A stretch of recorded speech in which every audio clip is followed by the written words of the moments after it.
What's the idea? That is Haven't- that is the Just best cars. sentence. That is the best sentence to start this year's streams with. What's the idea? Hi. Oh, fact. My word. Oh, we're getting in there real quick. Hi. Badoo. What is 19198? What is the first fact of the year? This is gonna portend our entire year hereafter. Well, the first word is Lenin, so that's not a good sign. No. Different fact. Different fact. We're not starting the year with Lennon.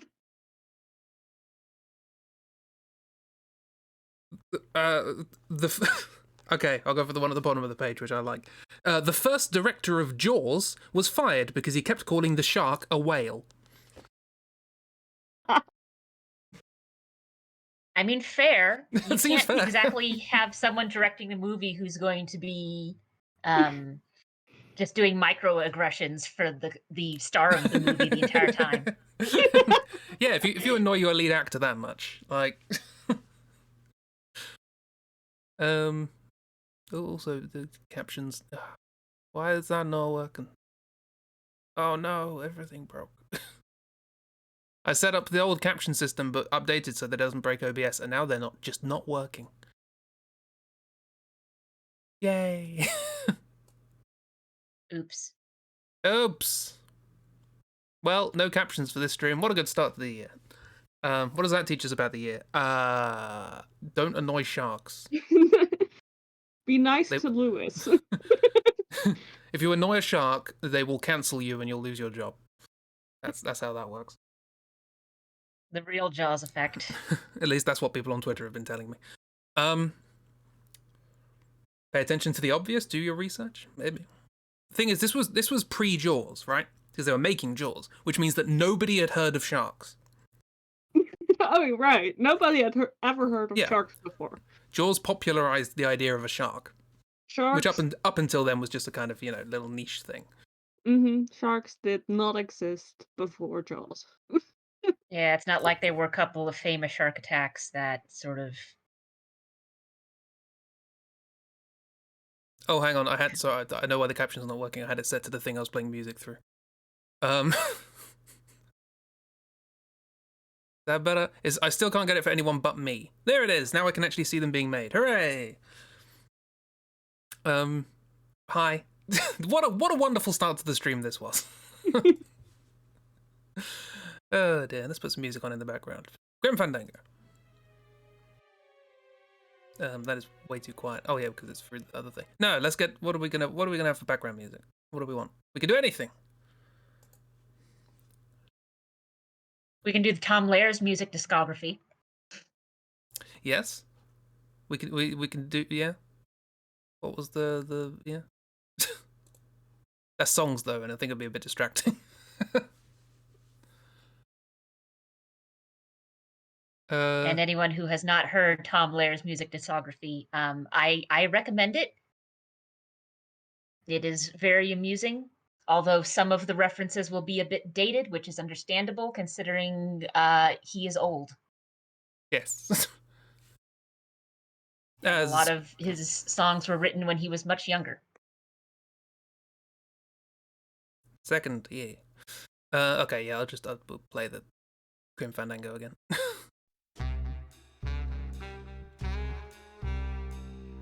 That's a lot louder for you than it should be. This is the issue. Hang on. Oh my god, this is the worst first stream of the year. So that means we have just upwards to go, right? Yeah. It's all uphill from here. Delete the stream start. It was. It's all uphill from here. All uphill from here. That's how skiing goes, right? I don't know. I've never skied in my life. I just have to assume you go uphill at some point. Reset new stream. Yeah. Okay, we're here now. Technically. There's music in the background. You have to go uphill to go skiing, but usually you're in a chair. I mean, we can have a comfy going uphill year where we're all in a chair. I don't mind that. Swoosh. Aha. We're here now. Places where doodling can occur. Hey, and we have some cats. There's a cat wearing obligatory, painful-looking glasses. Also wrapped in blankets. There's either glove puppet cat saying Happy Hootenanny or cat with very thin legs. There's a cat with very thin legs. There we go. We solved that problem.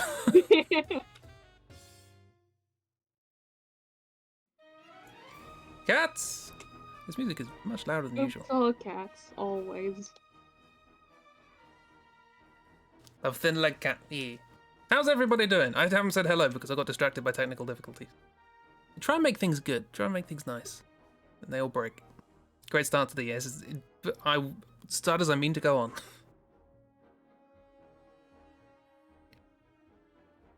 The mountain here has, the moving floors they have in airports? They have that alongside one of the runs. Oh, travelator? I think they're called travelators. They're like escalators, but horizontal. I'm sorry, I'm pretty sure you mean like along the flat part of like when you get up to the run. But I'm just, because usually the way you get up to the top of the mountain, at least around here, maybe it's just because the Rockies are very, very, very, very tall, is you get on a little seat and it goes upwards along this sort of pulley system. And I'm just sort of imagining that you've got just like an escalator going up the side of the mountain. It's like, oh yeah, we're gonna go up and ski, and just going up this little escalator. I don't know how that would work with skis, because skis famously very long and stairs famously not that wide. It's an escalator. That does you mean? I guess you could stand on them sideways. It's just on the beginner runs. Aha. Just on the beginner runs, so it's not a steep run. You're sort of like, what is that? There you go. Yes, there's a bear, there's a Kira, there's a mist, there's a dark. Anyone I've missed? There's people, friends. People and friends. People and friends. Both I have to simultaneously. list everyone. Everybody. Where's the user chat list? I think everybody else is a bot. But I've said that before, and somebody went, I'm not a bot. Felt really bad about that one. Also, Chris, I just looked on the stream. What the fuck are you drawing? Yeah, Walse. Horrifying. I have literally no idea what to draw. We have no plan for this stream, as is usual tradition prior to VIA. Do you remember that before VIA, when we had these streams and we were like, oh, we'll do challenges and fun draw things, and then we would start the stream with no idea, and Ragdoll will go, what are we doing? Yeah, I remember, but also what are you doing? Stuff. It's Wallace from memory. What? Skeleton of Walse. It's fine, don't worry about it. I mean, I'm pretty sure the skeleton of Wallace would just be a bunch of sticks and wires. Wallace probably actually has a skeleton. A lot of stop motion things have like armatures inside and all that fun stuff, which are apparently incredibly expensive. I was watching one of the model makers for Aardman did a thing with the Yogscast over Christmas where they showed people how to make their own little grommet. And they were just talking about how these things are made and just how expensive armatures and things like that are. And it's like, oh my word, this is plasticine.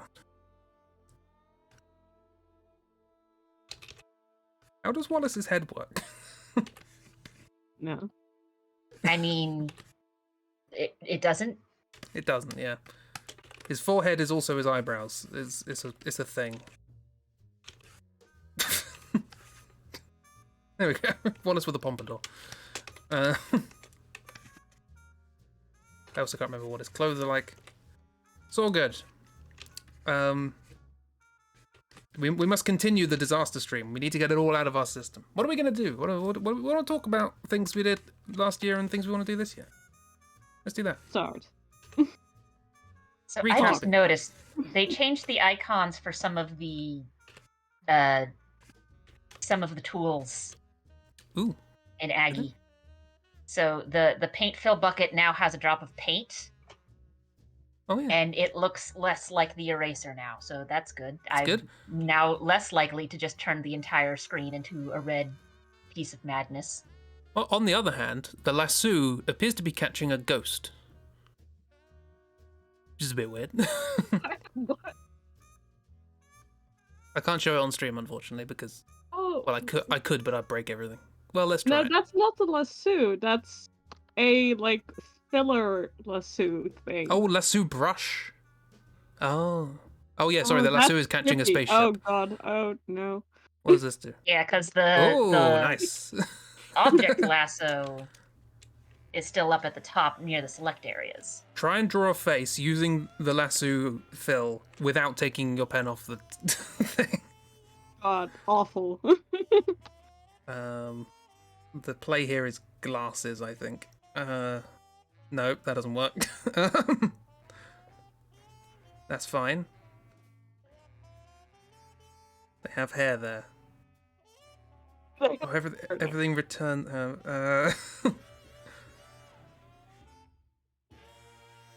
Well, I found a new toy for Chris. First challenge we're gonna do this year. And it's gonna be awful for everyone. Can you, like... How? What? Chris, you're doing magic. What the fuck? I'm magicking. Hey, Chris. What the fuck?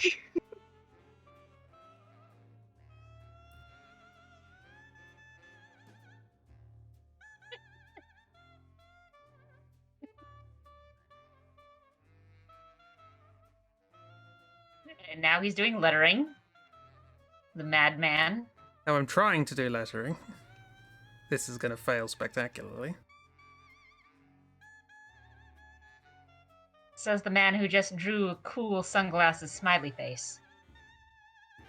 What the fuck, Chris?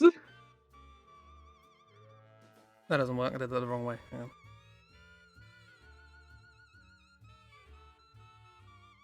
Wow, going clockwise and anti-clockwise is different.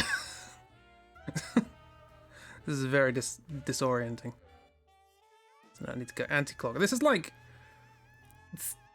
complex analysis.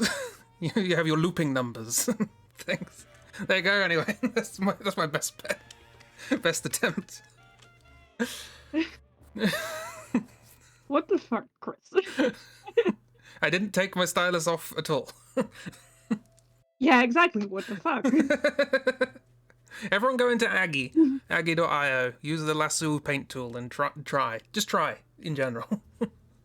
It's weird.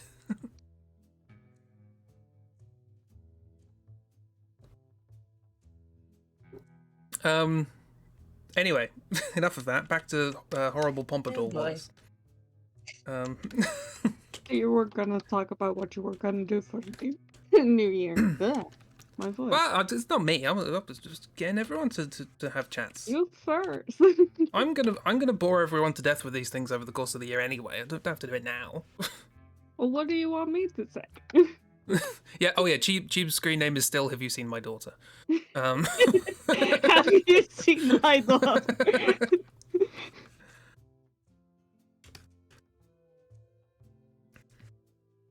But at least the reactives are all working. Yes, I did So have to it's change not it. going to be have you seen my daughter and an icon that nobody recognizes. Thank God no one can see your icon right now, Chris. In what? Yeah, I'm very glad no one can see Chris's icon right What's now. wrong with my icon? It's awful. That's New what's year, wrong. new me. What's wrong with that? I've never shared a picture of myself before on the internet, but that You is me. shouldn't. At least not that one. I don't want anyone to like have to know about the existence of awful pie baby Moriarty. We're going to give no more context than the sentence "Pie Baby Moriarty." Figure it out yourself from that. Well, better off don't. Yeah, go listen to Tom Lair's discography and said it's a much a more useful use of your time.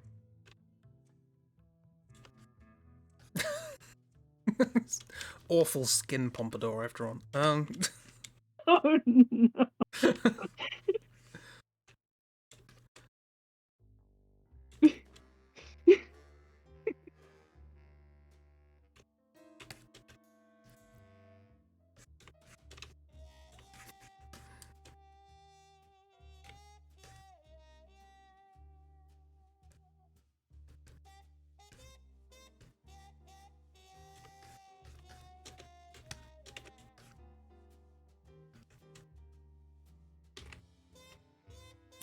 Yes, it's awful. Miss, don't ask questions you don't want the answers to. Yeah.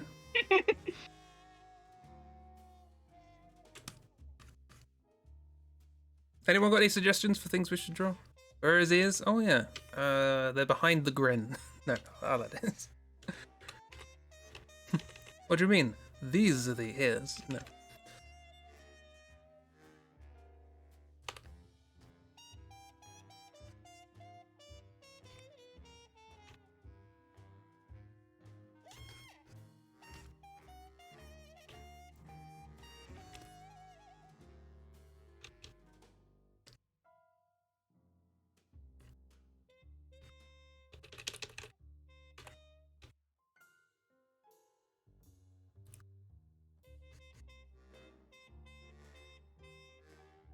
Hope everyone's enjoying the stream so far. Of course. 2023 will I'm be just- different, they said. So you know how in JoJo there's one of the characters who, well, I think multiple characters actually, where it's like they didn't really differentiate between where the hat and the hair is, so they've just got like a hat hair combination. This is that, but worse.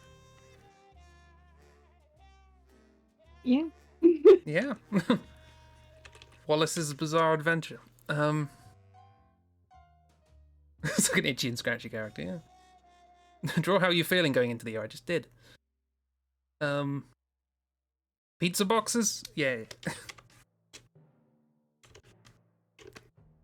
Okay.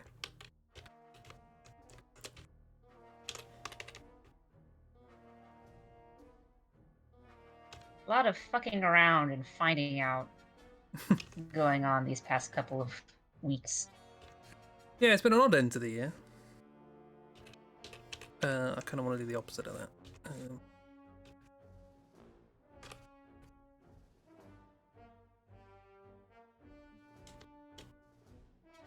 I need a reference for this. First reference of the year. Actually, this is not the first reference of the year. Friends of the year. Ah, you don't need to see things. The first reference of the year is I wanted to know what font was used on the egg slut sign. That's gonna be great without context. Yep, that can go right with Cake Baby Moriarty. This is the year of no context. Have No fun, context. everyone. Got any fun things they're hoping to get done this year? Yes, 50 post-it notes worth. Or 52. I mean, right now my list of things I'd like to get done this year include stuff for work, which is sort of boring to the majority of the people in this call, including myself. That's work, it's just standard. Finishing UFO projects. And for those of you who do not know, brick artists have a tendency to start a project and decide they'd like to do something else because they're bored with the pattern, so they put it down in a bag, and then get bored with the project they're working on, so they start another project and put that in a bag, and then cycle back around to the first one.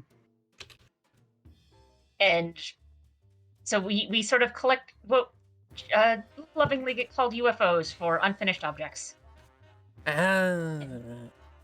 And I have at least 4 floating around at various points of being finished. And some of them I have to stop regularly for like very valid reasons. So like one of them is a hyperbolic plane but it uses very tiny stitches with a small hook, and after a while my wrists go, hey, can we not do this for a bit? So I can't do it quite as big and loose as I can other things, so I have to stop it every so often. So I've got those. I've got some games I want to get back to finishing, some of which I plan to stream. And I have some writing I'd like to do, but I'm not going to go into that because some of it is not TOS friendly. That's the best writing, though. Yeah, exactly. I hear. I speak from the joy that it brings people I know.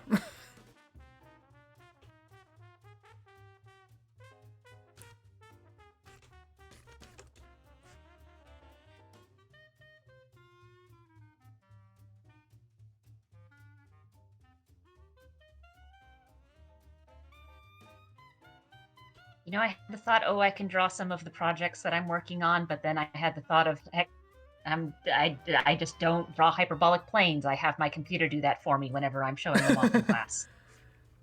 It was pretty difficult to draw a hyperbolic plane, I guess. Yeah. 3D calculus, I just sort of look at it and go, I'm not drawing that. In fact, I don't think any of us draw that. One of my coworkers famously goes, right, we're working with a 3D plane. I'm going to draw something that looks vaguely like a Pringles chip, and you're just going to have to live with that. ...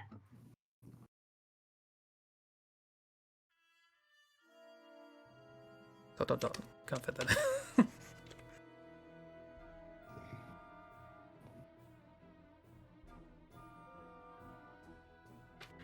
Denomination here. This is what happens when I try and draw things that are 3 pixels wide. Anyway, that's the joke.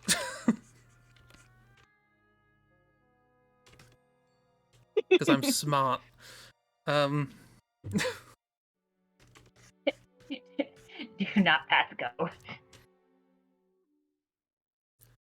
Just in general, do not pass go. Do not pass go. Oh my god. Sorry, I just zoomed out and saw Jurgen. Hi, Jurgen. That's the reaction you're supposed to have to Jurgen, so...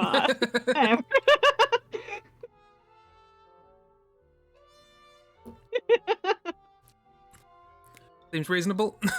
He is here. He haunts your nightmares. I don't know what else to say.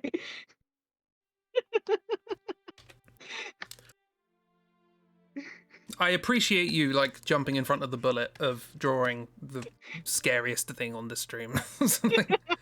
I tried with Walse, but... It's always Jurgen. It's always Jurgen. Not prepared for a jump scare. Neither was I, to be fair. I'm going to get rid of this weird face. I mean, to be fair, it is like just living doll is just a thing that makes people go, I hate this. Yes, and also Jurgen is purposefully scary. Because I made him scary. Okay, but the question is it purpose because of you, or purpose as in the character does it on purpose? Oh, the character absolutely does not do it on purpose, no. Okay, because that's 2 different kinds. Because one of them, it's going to be me looking at the writer and going, you know exactly what you're doing, and the other is going to be me looking at the writer and the character and going, you know exactly what you're doing. Jurgen is a character I'm playing in Dark's Grim Hollow RPG. He is a Wexelkind, which is one of the classes, one of the races there. So he's like a wooden doll who replaced an actual child. 'Cause Faye. He's a changeling. And he looks like this. Yeah, he stares into your soul and haunts your nightmares. But also has very high charisma. And also has very high charisma, yes. How is he would match? I I mean, so far he hasn't burned himself, so, you know. Probably okay.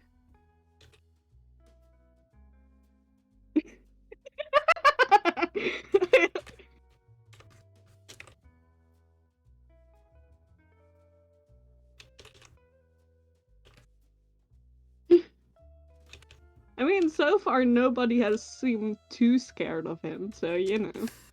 It's all good. Everyone keeps looking at this horrible nightmare baby and just goes, yeah, that's fine.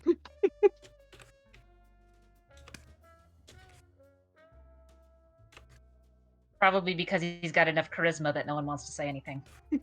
I think the charisma is like one of those sleight of hand things where it's like, as far as Jurgen is concerned, they're very charismatic, but basically every time they go up to somebody, it's like, yes, sure, whatever, just go. It's like, oh, they like me. It's like Sir Bear.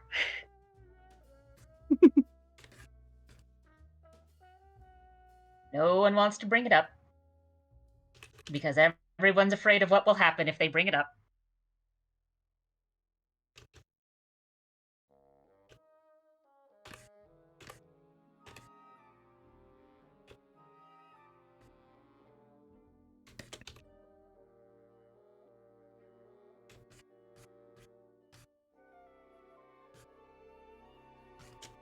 Okay, that actually works fairly well for the form of it. Okay, good.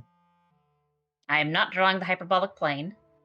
You can draw a model of But that. I am sketching out the pattern of a shawl I've been working on, which is actually a fairly simple pattern, but I challenged myself to do it ambidextrously. Ooh. Mm.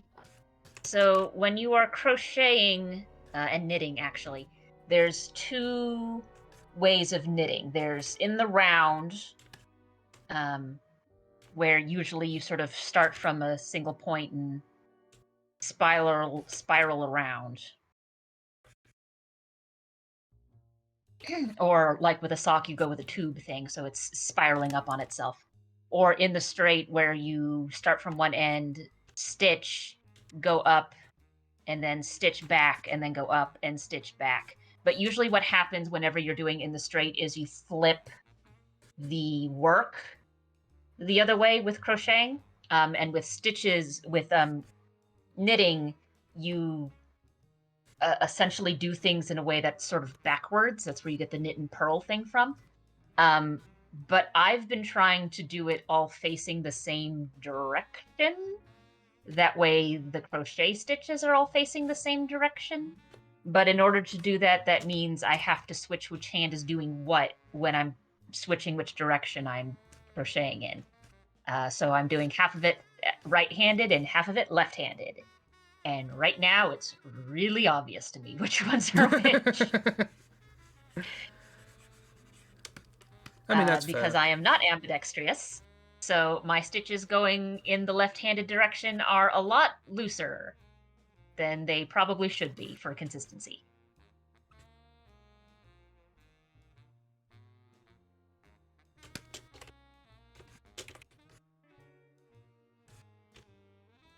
You got the collar.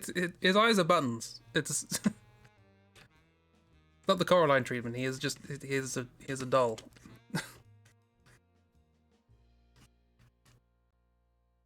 Look, it's either is that or Jurgen's glass eyes. Like, but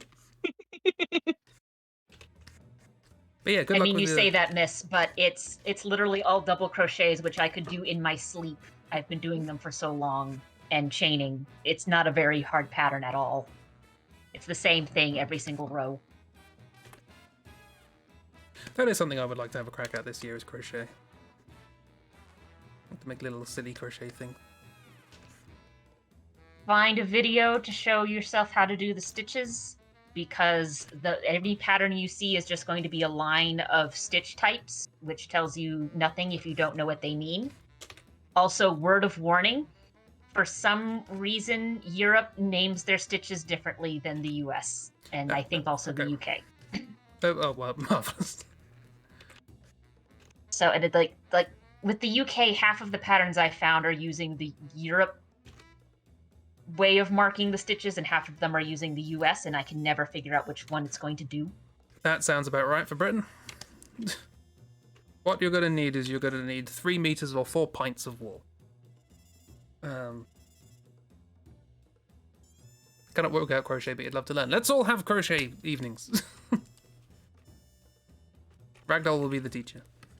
But yeah, there's a stitch. So the most common stitch for building out like just big things is something called a double crochet. Well, okay, in the US it's called a double crochet. In Europe it's just called a crochet. And what we call a treble crochet, or wait, no, they call it a treble crochet, we call it a double crochet, and what we call a treble, whatever. It's one thing where it's like a step up or a step down, and I always have to double check what I'm doing because it's like, wait, which one is this again?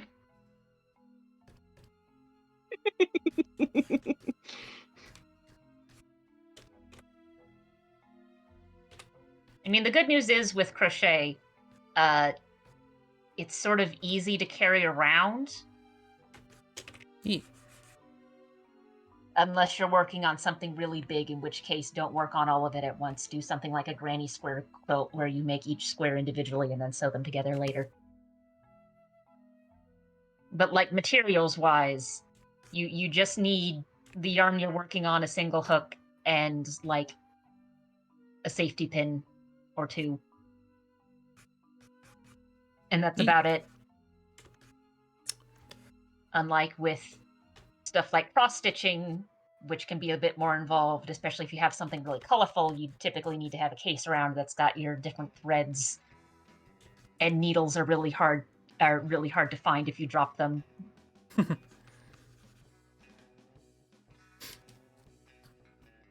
Oh, you want to learn lino printing? That's another thing I need to get back on, is finishing off the Ornstein lino print. And I was also working on a Manus one, which I should probably get to. Time. Finding time. But hey, when I do, I can send people them. Yeah.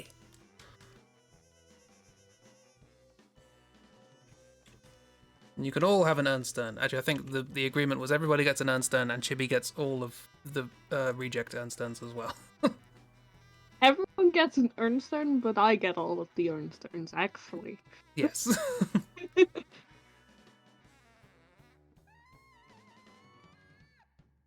What is... Sorry, I've just seen something Dark posted in chat about 10 minutes ago.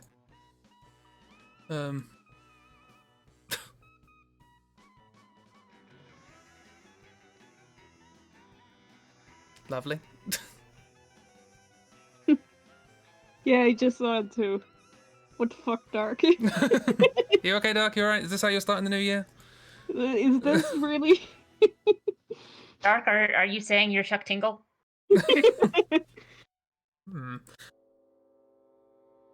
Think you might buy yourself the tools tomorrow. Something we should know about your dungeoneering nights? Also, I'm gonna move Jurgen real quick. So I have space.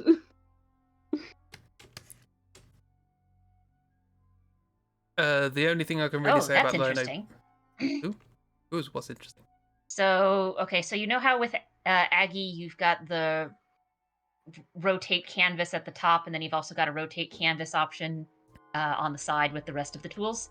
Mm-hmm. The ones at the top do a fixed amount still, but the one with the rest of the tools is now a sort of user moving one. So you click it, and then you click on the screen, and then like rotate, like move your pen around like you would be drawing, but instead it's going to rotate the screen. I keep doing that by accident, because the shortcut that I normally use in Clip Studio to zoom in this does the rotate. So I keep accidentally knowing the hotkey to that. Who's Chuck Tingle? Do you want to look that up? Chuck Tingle is an erotic short story writer who writes short fiction dealing with obscure and sometimes bizarre kinks. A lot of which seem to be dealing with anthropomorphized concepts or objects Or T-Rexes. Yes.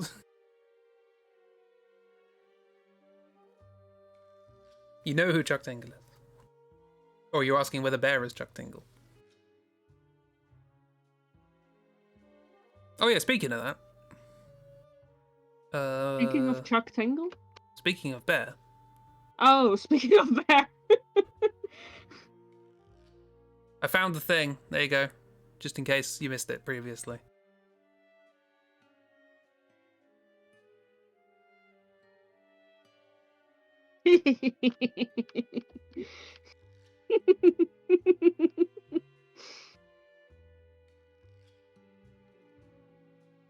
Anyway, Rolled out live on the parsnip stream.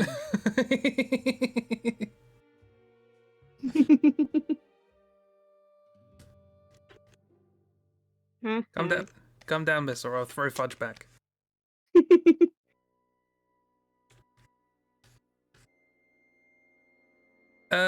What else do we do?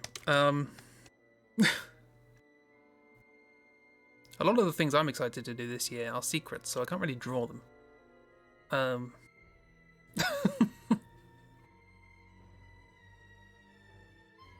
Goddamn adorable. Yeah. That's the attitude to have in 2023. I'm going to move away from that chat so I don't have to read the title of that book.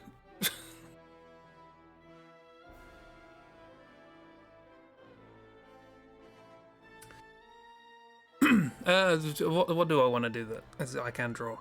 I want to finish Chaos Chess. That's been unfinished for like a year and a half.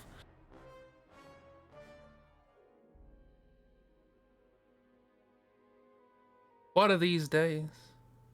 Oh, that's something I could doodle. No idea what it is that I'm doodling, but that's the point of doodling it.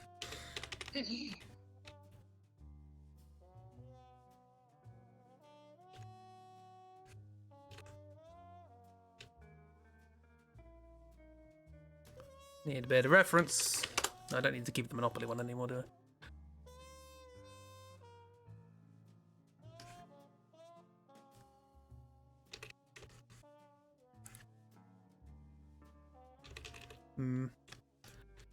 Do I have tips about lino printing? Not really. I haven't done much of it. There's a nice little website called Hand Printed. They're from England. So if you want to buy lino stuff from Britain, they're good. They also do like monthly newsletters with bits and bobs and advice and tutorials and stuff. I mean, the little bit I know of lino printing from back in college, not when I did it, but when I knew people who did it, get something to put under it. Cut towards yourself. Yeah, put your thumb directly underneath the blade. No, but that is like a genuine thing that there was like a brief moment that I did go to art class regularly, and sometimes we did lino printing. And one of the hard rules of lino printing is don't cut towards yourself. Always cut away from yourself. Okay, I mean, that's just basic use of knife. Yeah, exactly. The reason I mentioned what you just said is that Discord decided to cut off the word "don't." Oh. When you said that, and I was like, what? Cut towards yourself? No. No, don't. I absolutely don't. Hard rule. Yeah, cut away from yourself and get something like a cutting mat for underneath it, because knives are sharp. Yeah. And you don't want to be cutting directly on top of something that you care if it has cut marks in it. I would say, generally speaking, you don't have to cut that deep unless the area you're cutting out is very wide, and even then you could probably get away with like having some sort of mask to stop it. I was about to give you a link to a bundle that I got when I first started, but they're sold out, so that's good. Mess around, have fun. Lino's surprisingly cheap and it's biodegradable, so it's all good. To your friends. The other thing I guess I do know is that there's water-based inks and oil-based inks. And they have different properties. Water-based inks are much easier to sort of wash off things for obvious reasons. Oil-based ones require some sort of solvent. But oil-based inks don't dry as fast, so you can sort of do more in one go, and you don't have to worry about things getting tacky as you're going along.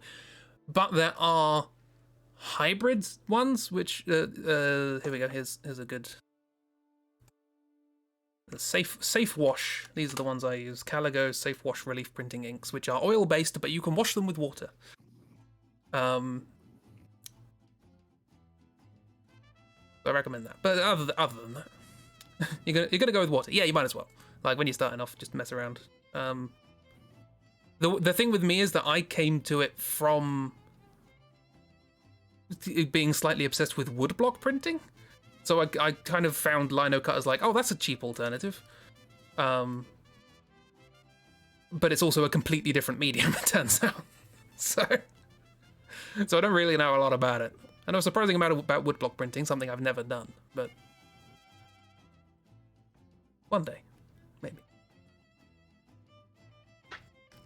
Yes, I have something in my head that I want to design, and it involves actually spending time to design it.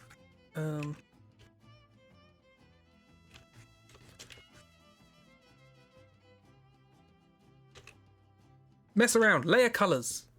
You would need something called, what's it called? Extender.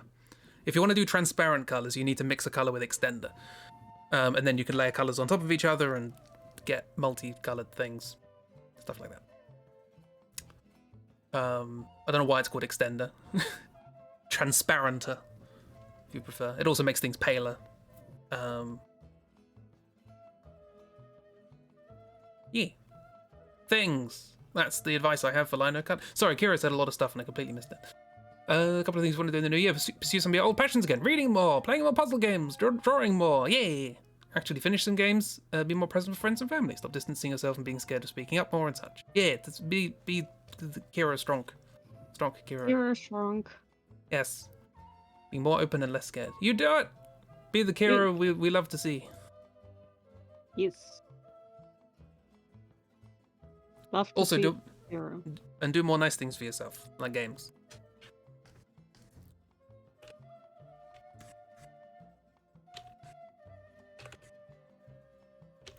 Yeah, I just have a massive list of projects, half of which I want to keep a secret because I'm dramatic. I like a reveal.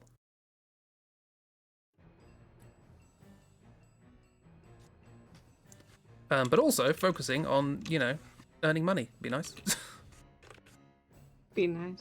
Bit more of a focus on commissions. I might stream some mornings. I mean, that is what you had last year. Yeah, did I really? Oh god. I'm sorry, and I'm gonna call you out.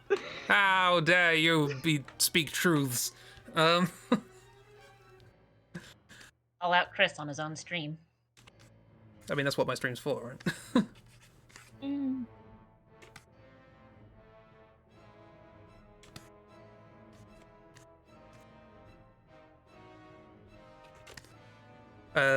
Yeah, my stream in the mornings to do just chill drawing streams and do commissions and commission practice, that sort of stuff.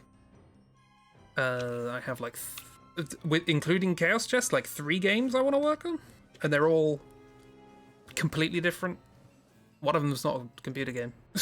So, I guess that doesn't also include all of the smaller games. But whatever. I should finish Honcho at some point. Anyone remember that? Yes. I do. It's good. Everyone should watch Chris's Honcho. It's. Nowadays. Do it. Why haven't you done it? Alright.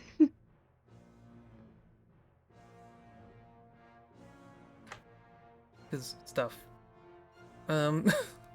The thing is, the annoying thing about that is I put a lot of effort into the art for that, and I don't think it's a good game. Like, it was fun. Oh? It was a fun experiment. Hey, get a Cluedo set and see if you can make a new game with it. But I don't think it's very... I reckon if I did like a digital implementation and played around with like different board states and board sizes and shapes, I could probably make it more fun. But just as a thing you can play at home, it's not amazing. He says, having never played it with anyone but himself. So you don't know. You don't even know. Well, it is You a solo don't know. game. It is a solo game. It's not a competitive game. It's a cooperative one, so you can play with 1 or 2 people. Yeah, and you haven't had, like, a test group. You've only had yourself. You don't know if it's a good game. I have a feeling. What are Yeah, people are shouting your yes. feelings suck. Just saying, sometimes things, you think are bad, and then they turn out to be good. That's you, always.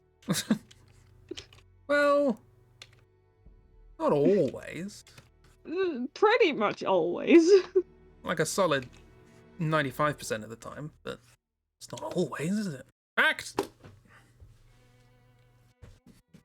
I could set up a thing that has like a sound alert when a fact... I could do that. Well, you did one for harvest. Yep, I got Badum as well. I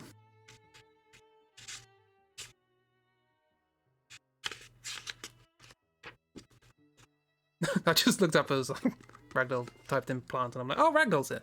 What? Yes, Ragdoll is here. Good job, Chris. For some reason, my brain has this sort of schism between communicating with people via chat and communicating with people in voice, which is why if we're doing a hangout and people are typing in chat and then they're like, oh, I'm coming on voice, I feel compelled to say, hi, how are you? Even though we've just been chatting for the past hour. That's just It's like that standard thing cats social do. practices. Where it's like that thing cats sometimes do where they don't realize that 2 doors can lead into the same room. Oh, yeah, Kiki. Chris hasn't figured out that 2 methods of communication can be used by the same person. Yeah, you're different people. When you write. When you write, no sound happens, so you can't be the same. A lifetime's association of certain letters with specific colours can be caused by early exposure to Fisher-Price fridge magnets. Hello, Basically, it is I. Oh god, I said the magic words: Fisher-Price fridge magnets. Yes. No one expects Ernst von Krikenhofer. Welcome, everybody. Welcome to Ernst von Kriechhauser. Do we want to know, Dark? Ooh, Yes, hello. everyone should watch Harry Potter's new thing, because it's great. It's on YouTube. Go watch it. This is Dark. Dark's here. Yes, I am here. I've finished food, so I've arrived. Nice. Oh, so is that Mal? Maybe. How dare you draw Mal? I haven't drawn Mal this year. How dare you? I mean, you did. I did. Yes, in the last Doodle stream. This year. Oh, right. It's a new year. Don't worry, I've made that mistake already. I reblogged Mrs. Summary post on Tumblr and said, oh, I can't wait to see what happens next year, but I did that today. Still, whatever. Time. You know? Time, it's an illusion, it's cyclical. It doesn't well, mean anything. The calendar is anyway. Look at Mal being all Sorry. sassy.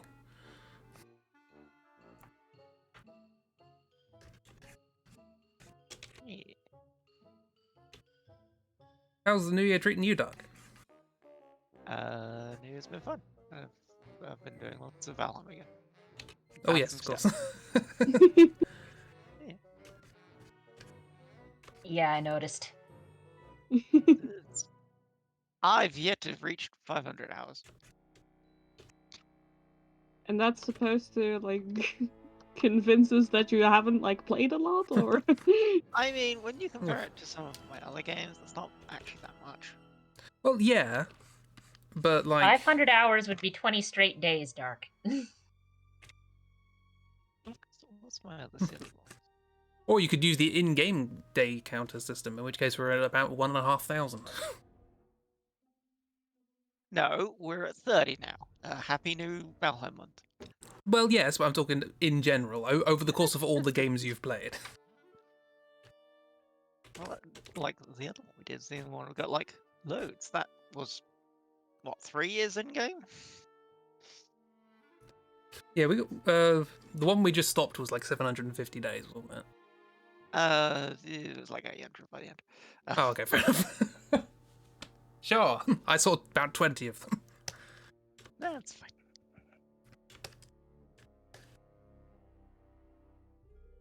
Yeah, I cannot help it. When I like a game, I play a lot of game.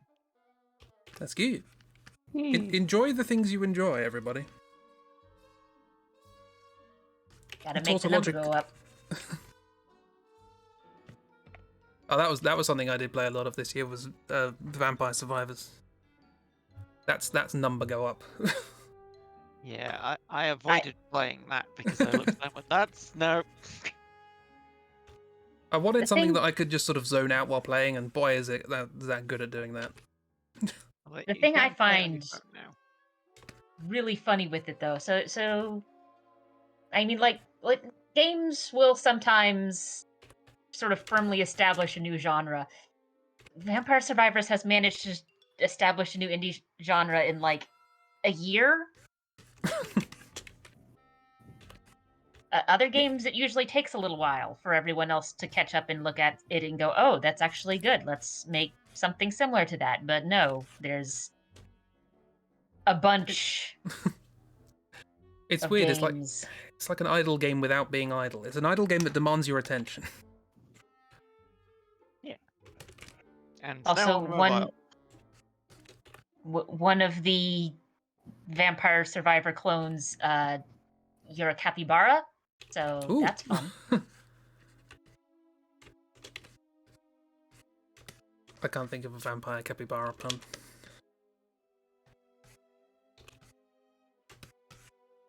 My best attempt at Mel. This is very good. You got the expression down, certainly. That is a shape. That's Mal. I also like. Whenever I try and do like a more human-looking Mal, I always make the face too sharp. I always forget that he's got quite chubby cheeks. So I like the roundness of the face. Yeah, you recently mentioned that you like imagined Mel with like a cherubic like kind of face. So yeah. I tried to like channel that. Yeah, it's good. That's why I pointed it out. Also, good job working out whatever the hell's going on with his hair. It's a mess. It's hard. Honestly. it's hard to decipher. There's like one swoop, and then the rest is just. It's just It's stuff. fashion sweaty. His hairstyle is fashion swoop. That is another thing. That is one thing that I really do want to have on my list. Is actually do an Outliers thing. I think I'm probably going to end up actually doing the Dishonored one. I know I was flipping backwards and forwards between. I have two stories which are basically done, and they're completely different, and I was sort of flip-flopping between them. Is to either do one based on Dishonored, which has more of a coherent narrative, or one based on the Stanley Parable, which is more like the Stanley Parable. So I think I'll probably Which go has a for the Stanley Dishonored Parable one. narrative. Yes, which has many narratives, most of which overlap and contradict. Such is the way of the Stanley Parable. Mal found a bucket. They were disappointed it was not filled with wine. I may make that at some point, but also the Dishonored one's shorter, so the Dishonored one runs in at about 26 pages, and the Stanley Parable one is like 50 plus. So There's a lot in the Stanley Parable. that's a lot of stuff, because I wanted to do something for like choose your own adventure stories that does this. I wanted something that does for those what the Stanley Parable did for video games, like that kind of disassembly of the ideas. just messing around with the format. It's clearly very serious, as you understand. But we'll never know now. But yes, I would like to actually do something with the Outliers that isn't just random comics. But also maybe just do some random comics that more than 2 a year. What? More than 2 a year? More than 2 a year, I know. You have the power. I have the power. Unfortunately, making things is hard when you have standards higher than your teenage self. Oh, I thought you were just gonna end it there, making things hard. I mean, yeah, I was going to end it there, and then I thought I should probably clarify a little more. But no. Making things is hard.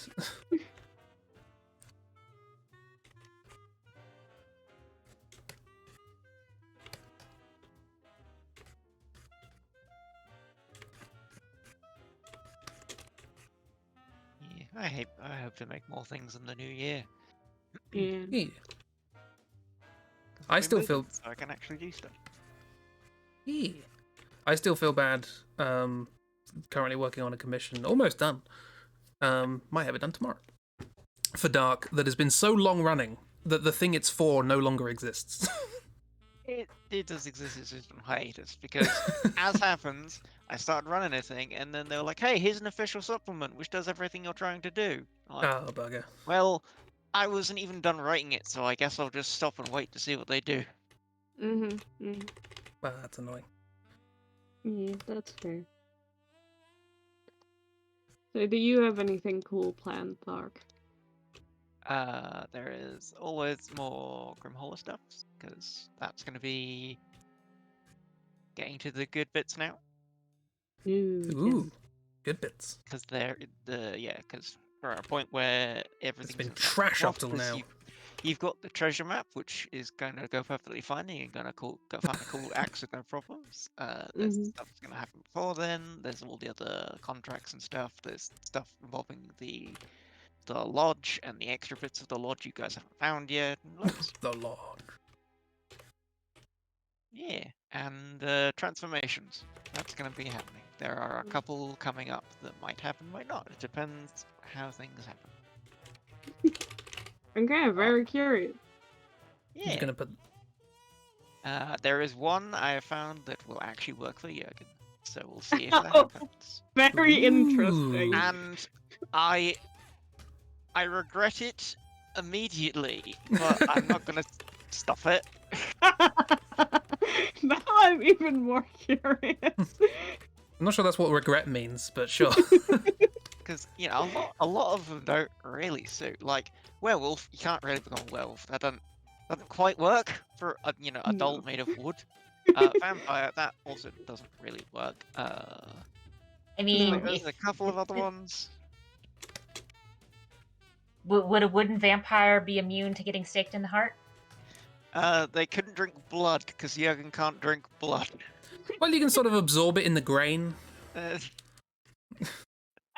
Plausible. You're really stretching it then. No, there's a couple that do. But it would Like expand. the abomination, where Jurgen will become kind of like a wood flesh hybrid monstrosity thing that can like shapeshift and morph. That's an option. There's becoming an angel, which I'm gonna veto because no. No, okay. I mean, he already is one, apparently. What else? Becoming a spectre doesn't really work because Jurgen can't Angel. technically die. Well, he dies, but it wouldn't become like a ghost. A ghost puppet would be just weird. The eyes of an angel. What else is there? There's primordials. There's a couple that work, but there's one specifically which is very cursed coming up. Oh, wonderful. I cannot wait. I But, hope it happens now. but you might have to fight for it. I saw that, Chris. What? You can see nothing. Like a tree, a vampire nymph, or ent. Vampire ent. Ooh. That sounds horrifying. Hang on, don't trees live on sunlight? Yes. This feels Yes. like a big administrative cock-up. It doesn't have to be a good vampire. True, yeah. Maybe it would I'm just be just like a vibe imagining vampire. a vampire tree going around and sucking out tree sap from other trees. It could be a sap vampire. Not. No, I can't think of a pun. My brain thought of 2 puns and it realised they were awful, so I stopped. Or it could be like an oxygen vampire. You know, Nosferatu? instead of giving oxygen to everyone, it takes oxygen from everyone. Reverse photosynthesis. Yeah. I mean, to be fair, a lot of big trees do that. A lot of big trees need more oxygen than they produce. You know, it's the ones that grow. They tend to create a lot of oxygen. The ones that are already pretty big. Not all of I them, mean, but that some. is the problem. Jurgen doesn't grow. Ah, right, okay. So, yeah, Jurgen is He's using up forever oxygen. 2 foot 8. Yeah, he is forever toddler-sized. On the plus side, Jurgen is like, you know, carbon capture. So... Kinda. Because Jurgen just does eventually fall apart. He needs to keep fixing himself through the years. Oh, yeah. I mean, well, I need to keep fixing myself daily with food. Yeah, but So- your arm doesn't fall off if you get too old. Given I enough mean- time, Hopefully. probably I would. mean, it does, but not while you're still alive. My grandmother would beg to differ. She just had to replace her hip recently because it just decided to just go, oh, we're just gonna break now. It happened.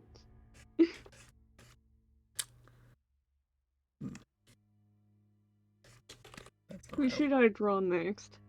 Oswald. Cool, I'm gonna pull reference for Oswald. You've already finished the Malachi. I was going to suggest M, because I I don't. usually draw M hugging Malachi. I would say M is Oswald, but no, Mal would be Oswald. Mal would be Oswald. Yeah, that's... Oh, no. Big 3-headed friend up here. Hello. Yeah, one of the games on my list to, well, I've technically finished it, but now I'm finishing more of it, is Hades. So that's Cerberus, and whoever is petting Cerberus, I don't know, it's just a stick figure. But there is only one head that Cerberus likes to be pet in Hades, so that's the head that is getting pets. No. The out of canon reason why that happened is because, okay, so Hades has this weird 2D 3D thing where the camera doesn't move, so it's a fixed camera, and you're up looking down at the scene. But the character models are technically 3D models, sort of, but you only ever see them from like some fixed angles. And apparently when they were trying to work with Cerberus's animations for pettings, whenever they had too many heads involved, they would all just sort of clip through each other. And so they just kind of went, all right, we can either spend time trying to fix this animation, or we can make the game better. And they decided to work on the game instead of fixing the animation. They went, we got one head pet, and we're just gonna leave it. And, you know, they could have just left it as that, but they decided to, in the game, mention, oh yes, Cerberus just only likes getting that head pet. The other heads will just try and snap at you if you try and touch them. Yeah. There's a lot of really silly call-outs to themselves in them, in the game. So Supergiant is not a very big studio.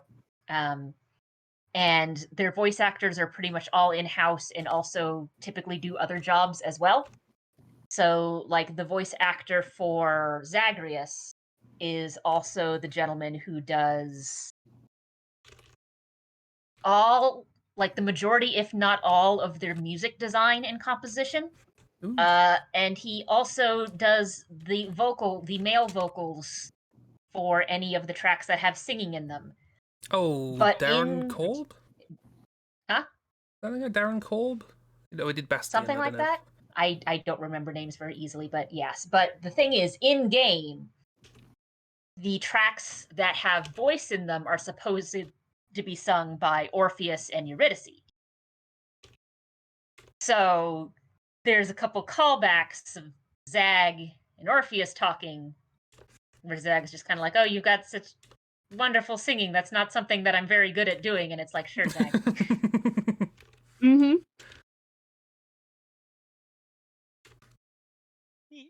And there's like Hades 2 next year. Something like Really? that. I That don't soon? think the full release is coming out next year. I think they said they've got like, because what they did with the OG Hades is they went, right, we have a working beta, and they started with like the first section, and they went, as we're going, we're doing new sections and releasing some story bits so that we can figure out stuff like balance and get some other things later on sorted out.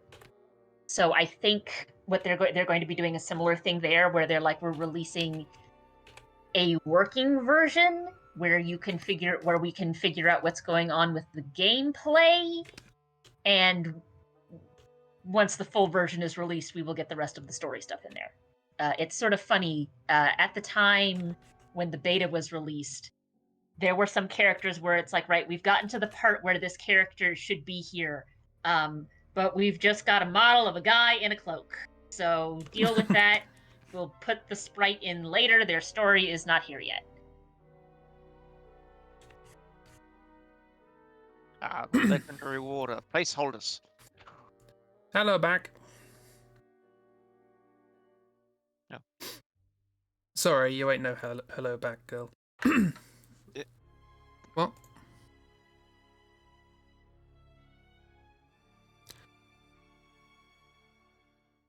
I mean, it might not take as long with the beta stuff, because if it looks like they're well, not like reusing assets. Characters are all new, but like they've got a base of what works for this game. Oh yeah. I mean, if I'm one of those people who's like, if you've got an explosion animation, no point remaking it, you know? Like, unless it has to be a different explosion. If it works, it works. Don't make everything from scratch. I'm one of those people who's like, hey, if you got the assets, you know, don't do it at the expense of uniqueness to your game. But hey, Majora's Mask did all right. Elden Yeah, Ring it's all about Oh yeah, how Elden you Ring. use the asset, and do you have the license to use the asset. Yeah. Yeah, Elden Ring just like straight up copied loads of stuff from previous games. Loads of stuff that they couldn't use before. Just like, look, we've got all this stuff. Let's finally use it all. Yeah, we've got all these. There is, however, I mean, as with all things, there's always sort of a limit. Like, there's, God, what was it called? The Warriors franchise. Crap, what's the full name of it? I'm mostly familiar with it through crossovers, because those are the ones I care more about and have actually played. But Samurai Warriors, there we go. With some of the more recent Samurai Warriors games, where the whole point is supposed to be, we've got all of these unique characters going around beating up swarms of enemies, and it's like, not a single one of these characters has a unique attack animation, even for weapons that are supposed to be unique to them. Oh. And that feels a little weird. Especially since they had those in previous games. Yeah, that's one of the weird instances where like you actually have these things. You could have been lazier and kept it. Although I guess porting it to a new engine if you had a different engine or something. Game making's complicated, but at the same time. Yeah, but this is one of those things where it's like, this was a feature that was in previous games, and now we have less feature, and you think people aren't going to notice. Yeah. That's no good. Oh yeah, was that new Sonic game any good? For a Sonic game, yes. Oh, nice. Aspects of it, but yes and no. One of those. It was good for a Sonic game. That's about it. I've never played a Sonic game, but I was just sort of intrigued because people were like, "Oh, maybe this will be the good one," and then I didn't hear anything. For a Sonic game, it was great. For a normal game, it was decent. And also, Sonic games are kind of buggy, but less than like, oh, what was the stupid one, like Heroes and all that jazz? Oh, the one where you could make your own furry insert. Was it? Oh no, 06 was a stupidly broken one. They're all. Oh kinda- yeah. But yeah, so it's Saying better than Sonic 06 is not saying much. yeah, but it's The sort of main good thing I can say about Sonic 06 is that game just does not want to crash, for better or worse. Yeah, it should. yeah, but yeah, the new Sonic sold like 2.5 million copies in the first month. It's like the best they've sold in a decade. Nice. I mean, that's also not saying much, considering. Well, yeah, but hopefully Yeah, that'll give them but- like the resources to next time make something Yeah, little cool. pretty It's much like- this because they were allowed to actually take time and effort to do stuff with it instead of just throwing it out the door as quick as possible. Maybe that will encourage Cough, them to Pokemon, let them cough. do it again. The one thing I will say that I appreciate is they do seem to have some things where they went right. We've got like the framework. We are also adding more. They have plans to add more play features, and they are not going to be paid DLC. Now, whether they all get finished or not is a different issue, but we at least don't have the thing of pay $5 to play as your favorite character. But yeah, the individual stages are decent, but they're also pretty much all from other games. I mean, some of them are probably like retooled because, like you said, new engine and whatnot. But like the basic design of it is from a previous game. The open world area is very empty, like very empty. Like some areas, it's like, what do you mean there are no trees here? Empty. Oh, Elden Ring. They apparently are they've apparently decided the rendering method they would use was sudden pop-in. So a lot of structures, they're not there until suddenly they are. But the thing is, different parts of the structure will pop in at different times. So you look and go, why is there a floating platform over there? And you'll get a little closer and suddenly the rest of the structure will pop in. And you're like, oh, there's other things here. Some of the items you need for progressing the storyline for what it is are easier to find than others. So you spend quite a bit of time running around just getting to the plot spot as soon as you have the items you need for it. But also you've probably been running around and have been collecting other things, so it's like, right now I gotta find more of this particular thing and then find this plot spot. Sonic games, typically, if you're on like tracks, will do this thing where it'll lock into a 2D view, which sort of makes sense because things like the weird loop-de-loop tracks, trying to do that with a fixed camera would be very awkward. So a lot of 3D Sonic games will do this thing where the camera locks in to a fixed mode and you can just sort of press forward and do the loop-de-loops and run. But where this game decides to lock in and unlock from those, it gets awkward. And as always, Sonic and his crew look like they have been isekai'd into a very realistic universe and do not fit here. Oh, they always do that. Yeah, they always do that. So that one I can't fault them for because that is literally every Sonic game. Except for some of the early 2D ones. I know, I think you can fault them for it because they keep doing it. Is Sonic Like- getting on over human in this one or not? Let me rephrase that. I can't fault this Sonic game in particular because it's not like this is a problem for this game in particular. That's just apparently the style they've decided to use for better or worse. It's the style at the time. And the only Sonic media where I can look at it and go, I can excuse this, is one of the old Sonic animes, because that was literally part of the plot that Sonic and crew got isekai'd into our universe and are just walking around, and all of the humans are like, what the fuck was that? Oh, no, there is... I think there was a Sonic game about like the Holy Grail or something. I think that happens in that Yes. as well. Yep. Yeah. Sonic and the Black Knight, Yes. I think it was called. Yeah. I don't think I know what Sonic is about. No one knows what Sonic I is, least don't of all the think developers. Sonic Gotta doesn't go know what fast. Sonic is about. Sonic go is fast. just Sonic is that's just what's nice. that's Sonic's coping mechanism. It's just gotta go fast, gotta go fast. Don't think about it, gotta go fast. Sonic makes more sense when you realize that the plots are written to be cool for a 12-year-old. Yeah. Which is fine, but it does mean you get silly things like edgy Shadow with a gun and Sonic turning into a werewolf. I love did know about Shadow, Edgy so Shadow with a gun, and I it love still makes Shadow. me laugh. He's such an dork. Sonic and the Curse of the Werehog was the game.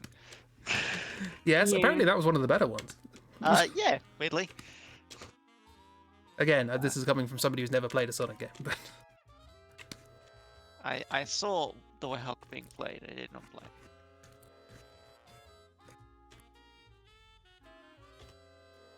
any suggestions for a name for this Crow character? I mean, I'm more likely to come up with puns than anything else. That works. Hugo. As in like Hugin? No, just Hugo. I like the name Hugo. Okay. There's Hugo and also Mugo. Gerald? Hugh Gerald. Hugh Gerald. Quite even vaguely, If we want to go for like puns, just call him like Corvus or something. No. So I want to. I'm doing the Final Fantasy 9 draw through at some point when I finish the music. And when I finish the music, I'm going to make a little album of tracks that were actually good on their own. And I want to do little pieces of artwork for all of them. And I kind of have an idea in my mind as to what I want to do for that. And I needed some characters. So this is one of them.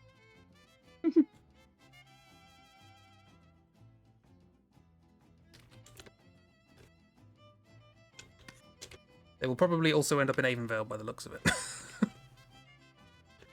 Which is another thing I did bugger all of this year. I did do a story though, so that's good. draw Oswald, and it isn't really working out for me, but also it makes me think Oswald is like a medieval JoJo character. I don't know how to feel about that. JoJo had Okay, a medieval arc. I'll be really honest. One of the monk trays is basically JoJo, and I was really tempted to. He just has JoJo vibes. Because, yeah, one of them was it's pretty much you just have a stan and it attacks for you. And yeah, I chose not. Like, his entire outfit is just a lot, and I love it, but also it does really remind me of JoJo. Especially with, like, the half cape going over one shoulder, or, like, full cape going over. I don't know what's going on with this cape. Especially with the cape. Especially with the cape, yes. It's the dancer. He does dancing. Ah, okay, that makes sense. He sings, he dances, he does it all. He does it all, and it's great, and I love him. Oh yeah, that was the. Oh, I forgot about that.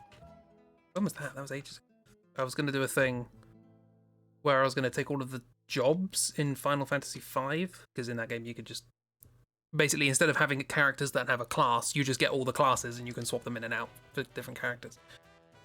And I was just going to draw all of my characters as one of those jobs. And I think the only one I did was October. It was October as a dancer and Pal as a bard. Great. That's what the new Final Fantasy MMO does. Oh, I say new. Oh, no.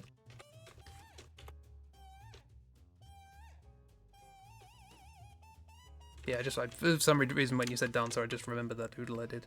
That's as far as I got. Anyway, sorry, I made it about me again. Stop it. Keep making things about yourself. No. New Year's resolution, never talk about myself. Wait, No. I've already failed. The streams will be a lot Well- less interesting. Yeah. Well, we do like game streams. Yeah, but then you have to like put on the probably a Duper persona. It'll yo, I'm just here to just play games, not talk about myself or my feelings or anything else. Yeah. Yes. It's boring, Chris.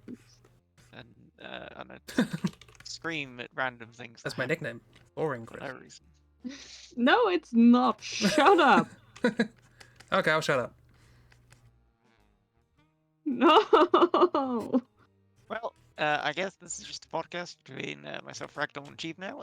So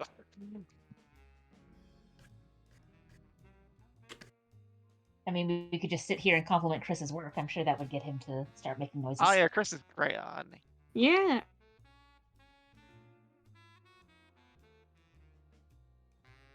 I deafened Discord.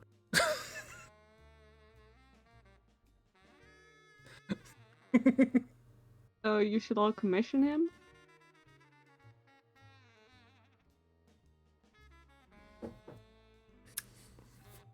Are they gonna notice? There's a tendency to I mean, they're being lovely, which is nice. But this is also funny.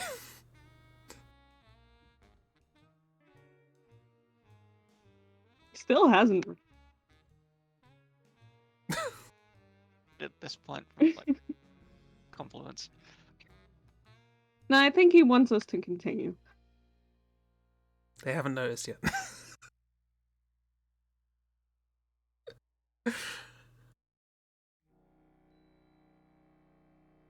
How dare you slander in chat as well. His Googology vid. I feel really bad about muting this because people are just being genuinely very lovely. To me, as a mathematician, there's a difference between someone who is a mathematician and someone who is a fan of Okay, sorry. It's mathematics. It attracts a lot of fans of mathematics that are really weird about Googology. And with Googology, it's a little weird to call it mathematics because it's just kind of like, let's just...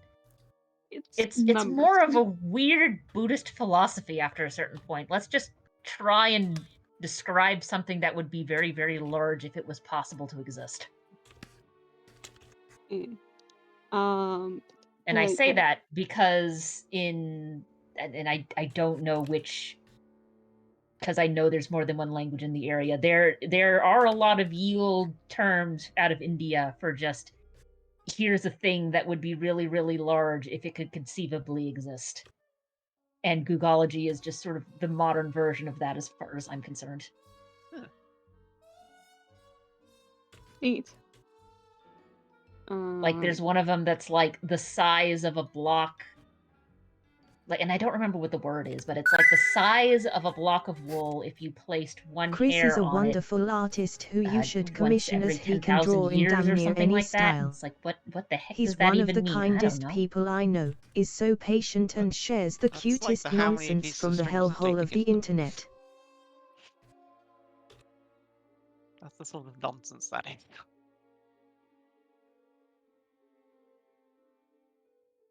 Miss is calling out Chris in the text-to-speech.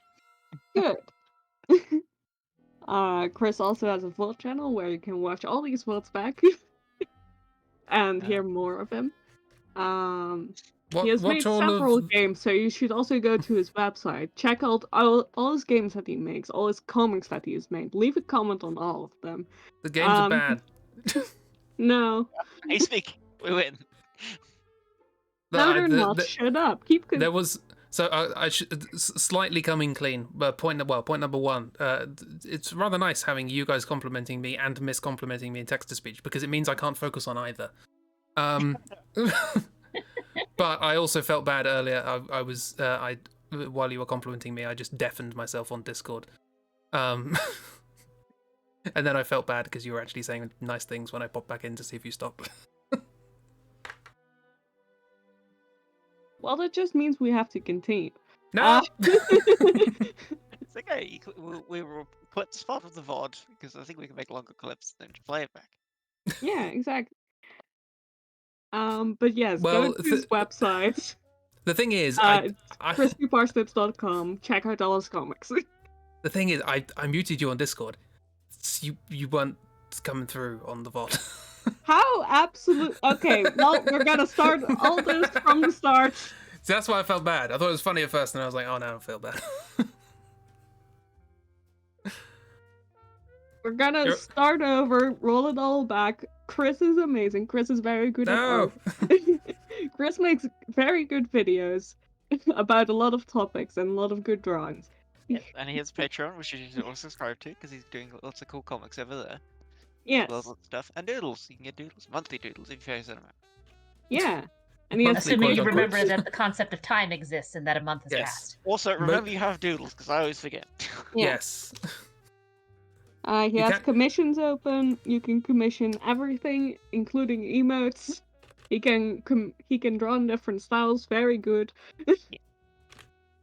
He has a YouTube channel which he makes good things. I think I already mentioned that, but that's fine. Go to his website crispyparsnips.com for all his links and comics and everything else. He doesn't have a web shop, but he should.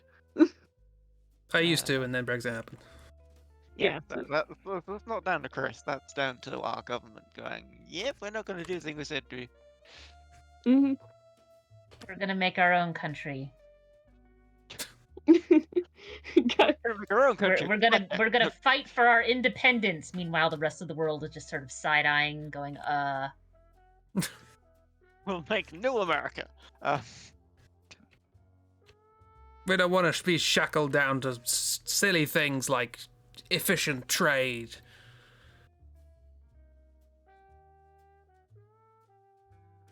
I still think the one that made me sit there and just sort of laugh the most, like not laugh as in, oh, this is funny, laugh as in, oh god, you idiots, was a poll taken around the time where it's like a majority of people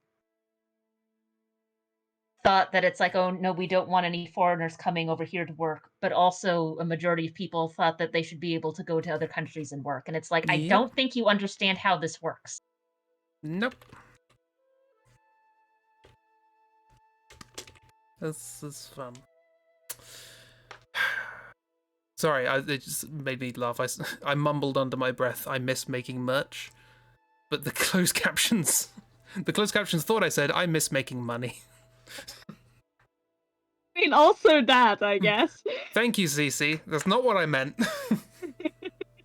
Yes, also, if you subscribe to Chris's Patreon, he will print your prime pristine 10 power notes. There you go.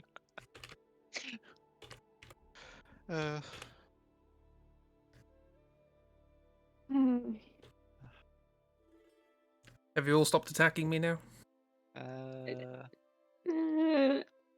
I mean, have you stopped muting us? Yes. Okay.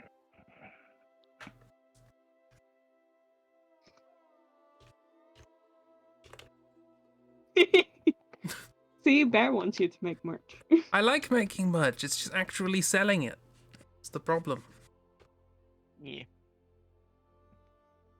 I mean, the solution to that probably is just don't tell anyone I'm selling it, but... Well, I wouldn't be... It's weird grey area with, like, Patreon and stuff. No. Where can we buy your stickers? I'm asking for no reason in particular. Miss, I will send you stickers. I have loads of stickers.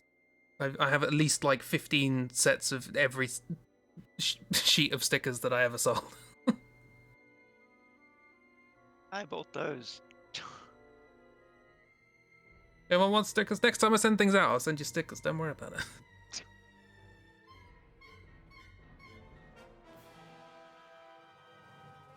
What? You've been dealing in contraband, miss? I mean, I'm not surprised, but...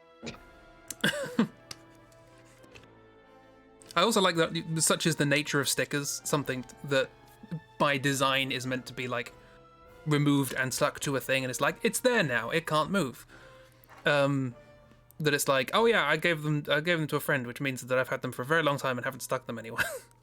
It's like, yeah, I know that feeling.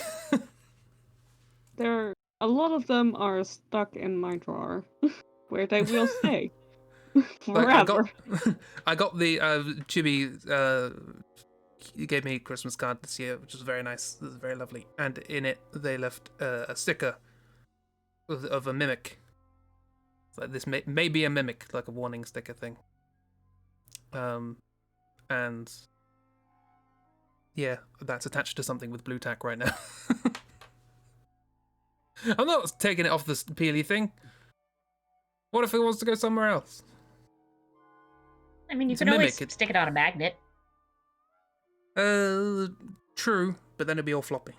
It's quite big. I have No, no. I mean like the strip magnets Oh. that you can like cut into shapes. Assuming that those exist in other countries and weren't just a weird thing from my childhood. Hold I on. don't really know.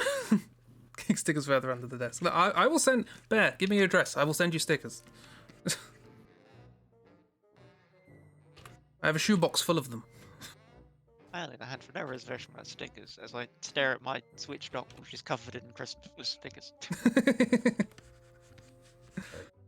And I think my Switch... I did really enjoy making stickers. That was something that I wanted to do more of. Fun fact, actually, one of the game ideas that I have for this year involves making stickers. So there will be stickers in the game, and I thought, well, I might as well just make them in real life as well.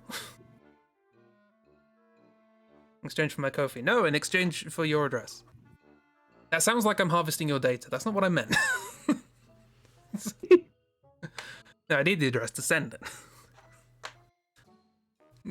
That's what they Yeah, all it say. did. Yeah, it sounded a bit creepy. I didn't realize. Yeah, it's one of those things. Comes out the mouth. I don't want to finish that sentence. Comes out the mouth. Yeah. Just leave it there.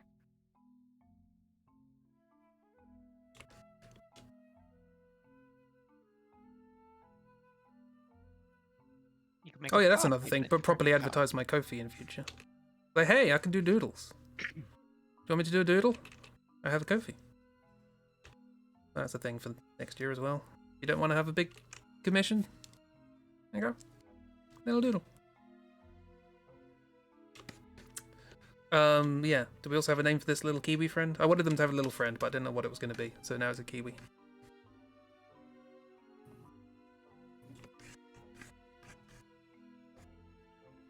Ooh, look at swishy-haired Quiff Man. Lightning McQuiff. It's not working out for me. Oh, no, look nice. No. But also that happens. I understand. However, I have a different way of dealing with that when that happens, and that is that I just leave it there to stare into your soul for the remainder of the stream.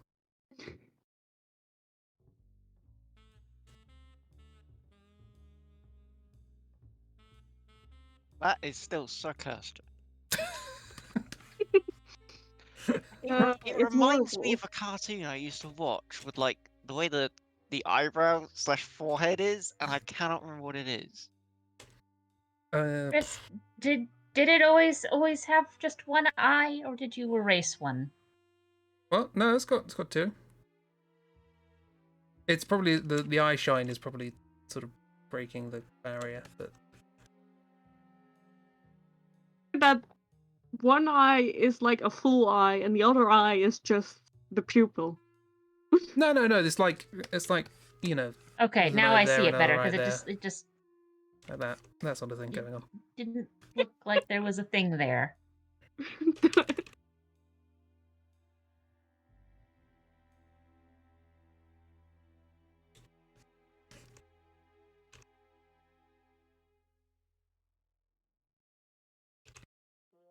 Kiwi also has two eyes, but there's a beak in the way.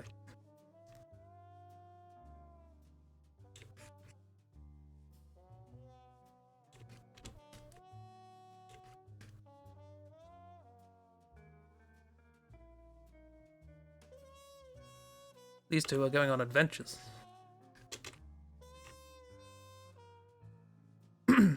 The kiwi looks, it just sort of reminds me of in the movie Up, the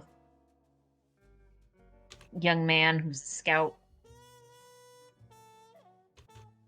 portly child with huge backpack. Yeah, the child. I cannot remember where he's gone. Unfortunately, I have either. not. I have not seen a film. Yeah, So. that's right. Actually, that is true. Well, actually, no. I watched a Christmas film over Christmas. It was called John which Wick. one? It was called John Wick 2. Yeah. The same. Have you watched the first one? That was watched in my house on Christmas Eve. I watched bits, enough to know what's going on. Right. Okay. Good job, miss. What? How dare you? I'm gonna make that a banned term.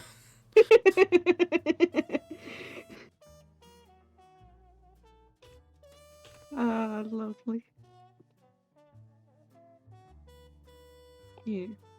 I mean, Miss is a mod, so yeah. No, I meant miss.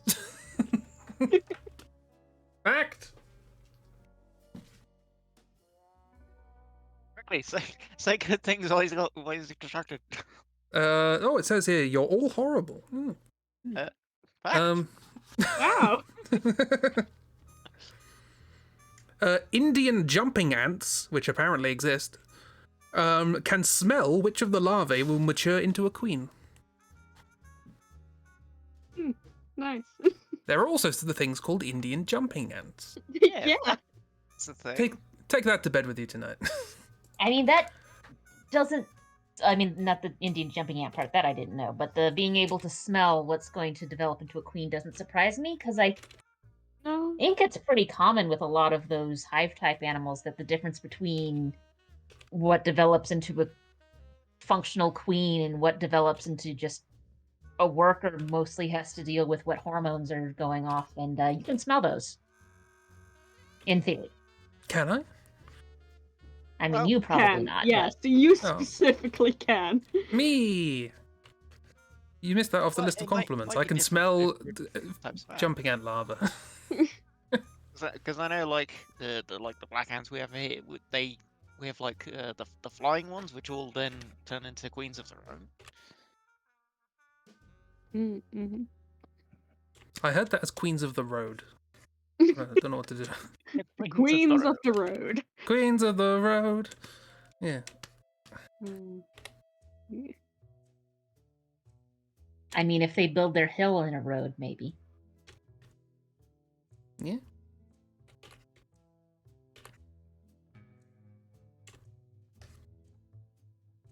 But yeah, usually with those hive type animals, you've got more or less 3 sexes, question mark. The whole idea of stuff like that, it gets weird if you leave anything that's not a mammal, and even then sometimes it gets questionable.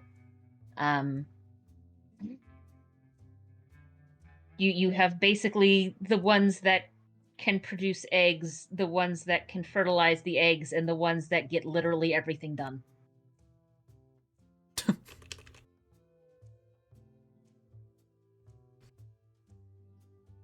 And the ones that can fertilize the egg basically just fly around, fertilize eggs, and then just get kicked out and die. Yay.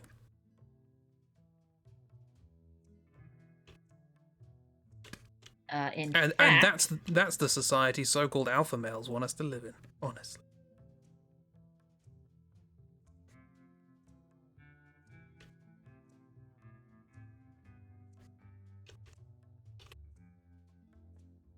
I mean, I'm up for the get kicked out and die. We can do that to, like, Pizza Man. What was his name? Pizza. I just know him as Pizza Man now. Oh, Andrew Tate. Andrew Tate. Oh, that pizza man. Right. That pizza. Yeah, not the pizza delivery guy. no, the pizza delivery guy is doing They- a good yeah. and necessary task for society. They deserve Yeah. a tip. Tip your pizza delivery person. Yeah. Or they might expose you to an Romanian government for human trafficking. They have the true power. They have the power. There are tracking chips in those like little table things that you get in the middle of the pizza. Yeah, I was always wondering what those were for. Yeah. It's to keep the middle of the box from squishing down into the middle of the pizza. That's what they want you to think. Yes, exactly. Turns out it's actually the Romanian government specifically. Yes, specifically the Romanian government. I mean, it is just great that guy completely outed himself. Yeah. It was like the last couple of years.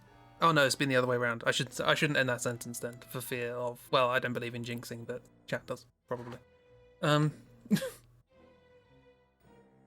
Everything's gonna be great. End of thought. Anyway. Okay. Anyway, what? I made a connection, and then halfway through talking about the connection, I realized I made the connection incorrectly. Okay. And I was gonna say, boy, things have gone well, and then I realized that we're not actually past the threshold of things going well yet, so don't worry about it. It's like a nice send-off to last year. We got one L. Well, no, he got one L. We got one win before the end. Or was L loss? Is that what that? People keep saying L. You know, Yes. it's really hard not to think you are a time traveler, Chris. I'm not time travel. I'm just old. I travel through time very, very slowly. He's I mean, still technically, we're all from a the time 60s. traveler. That has I'm not changed in the new year. Still from the 60s. I was watching something to from a the certain 70s. extent, it sort of doesn't surprise me because there's a lot of people who ended up getting jailed because of just stupid, inane shit that they weren't paying attention to and didn't seem to care about. Like Al Capone originally got arrested because of some inconsistent tax records, and then everything came crumbling down. Well, there's a modern parallel we can hope that will mimic.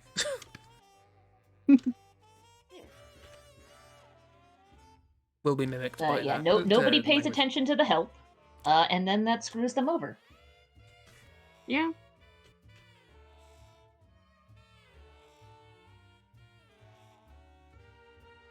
Who speaks to Ryan and Shane? I don't. What? Who? I assume this is referencing BuzzFeed Unsolved. Or not is it Unsolved? The supernatural ghost hunting show. Now Mr. talking about our flag means death.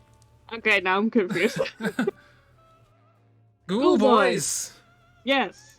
Then it is what I was talking Pippin and Stumped?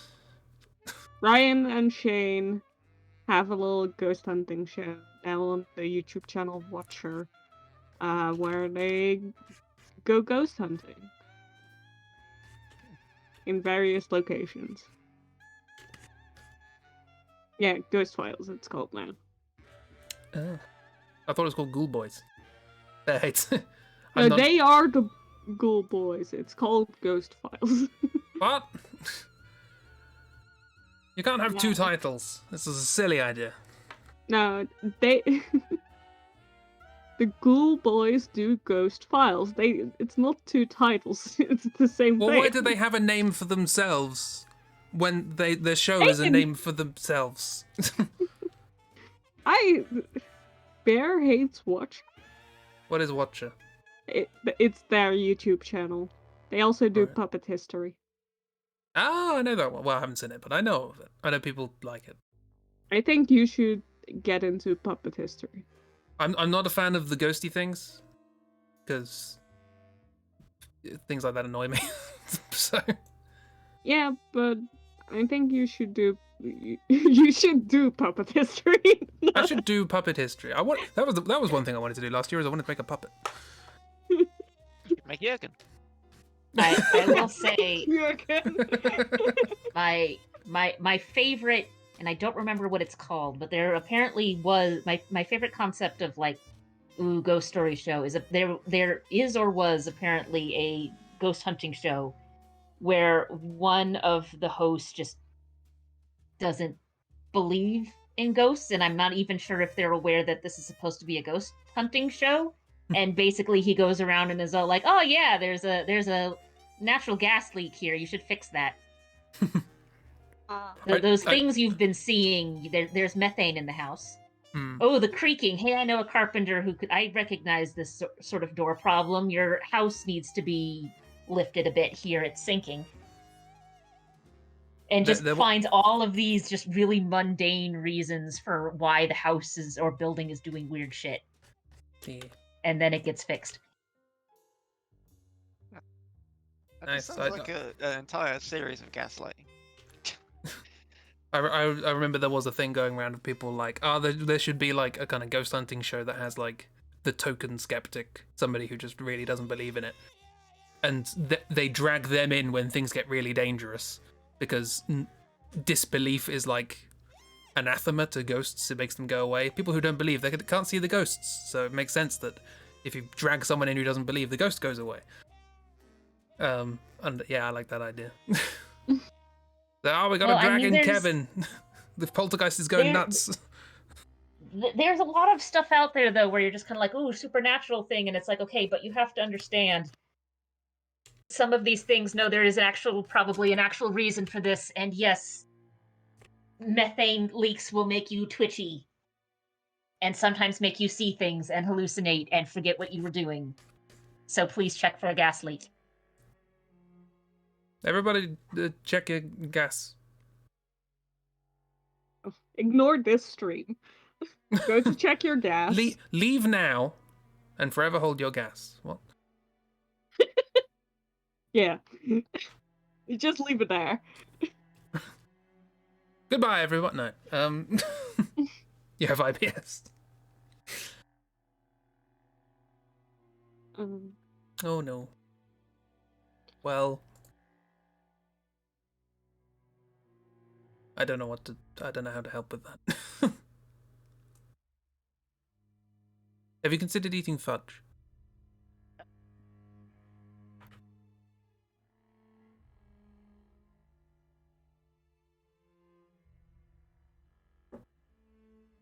This new year, I wanna like try to do more like bigger projects with my own characters. You know? Yeah. Because for a lot of characters, I just draw them once. Or I do like single drawing things. Because I'm always scared to make comics. I just want to get rid of that. Yeah, Well, get rid of being scared, I guess. Well, if it's any consolation, the 2 pages that you made of your names, Kira. Mm-hmm.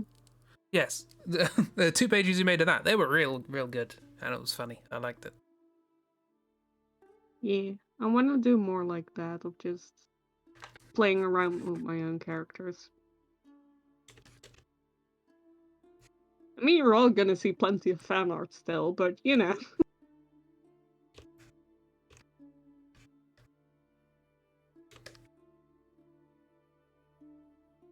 And just, yeah, I think that'd be fun.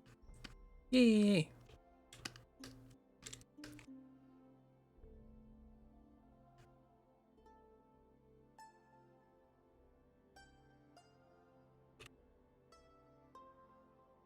You're amazing at comics. I made 2. Let's not go overboard, okay? You've made 2, and you have they were both good, so that's a 100% hit rate. I don't know about that. I don't know what else to tell you, really. I mean, there's a statistics joke in here, but I'm not going to make it.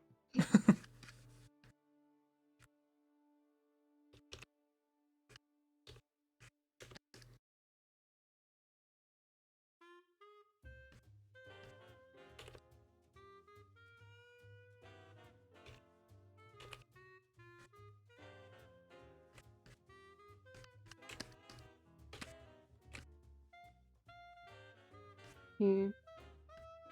Because I always Yeah. get a little bit scared about that and also just shy away from the effort of doing it. Oh god, yeah. Like, yeah. Making comics is a lot of work, and I, like, if I'm scared to, like, if the fear is that I'm not gonna get anything out of it, other than a mediocre comic, then I'm not gonna do Yep. it. But I need to, like, do more stuff. I mean, the way you make good comics is by making mediocre comics first. There's a couple of webcomic artists that I've been following for over a decade, and the way you get better is just by doing it.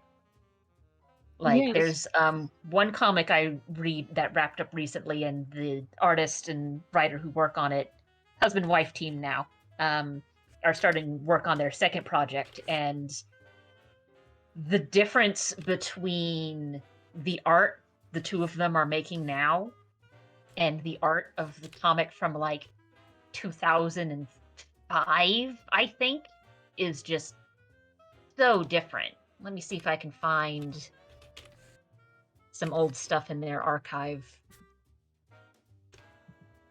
to show off. I mean, I think their oldest.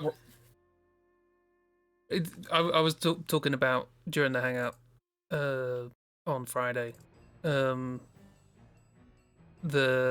started doing a random ghost Pokemon playthrough comic. Yeah. Last year. Oh god, was it really in January? Bloody hell. And just that, like, the first one of those, boy, that looks janky. Like, has pretty darn janky art there. Which reminds me, I need to actually export the last one. So yeah, you like, it's one of those things where, like, we're going to enjoy what you make because we like your sense of humor and you're a funny person. And it's all good. And even not, even if you're not doing something funny, it's just like, hey, you're doing something you're passionate about, and we like that. But also, it is pretty consistent that, when you first start doing a thing, it's not going to be perfect, and people know that, and people are going to be way less critical of it than you are. So, Yeah. I mean, it's mostly like, that's just a big thing I have to work on in general to be nicer to myself, and I know that. that's good, That's, a real anxiety thing that I am working on with a professional, so. Yeah. So yeah, don't listen to me, I don't know what I'm talking about. But, what I do know is you're cool and you make cool things. Thanks. You too. And That's if a you lie. always want everything to be perfect, you will never make anything. Yes. Yeah. Perfection. That's something I've learned in the recent years. The perfect is the enemy of the good, Mm-hmm. Yeah. as the expression goes.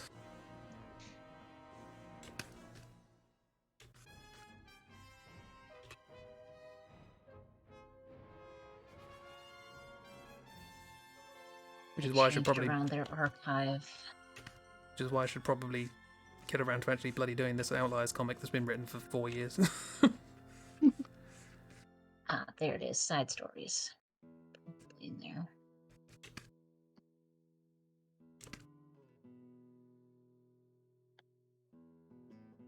And I'm also working on October Noir, which is why I thought I'd draw October here. That's turning into a big thing. That was like a joke. It Right. was, I and think. then I turned it into basically a novel. Mhm. It's a long old thing at the moment. You have to work out how to do it, maybe like a chapter at a time.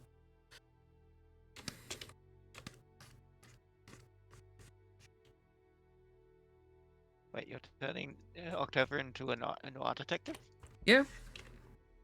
I want to see that. I started work on this ages ago. People are sharing links. What's going on? Tapasts. Oh, it's all of Bear's comics, I think. Oh. Bear makes Judging tablets. by, Nice. Bear's reaction and Look at that. Good stuff. Bear's comics, really good. Really fucking pretty. Yeah. Highly recommend. I remember Good. this one.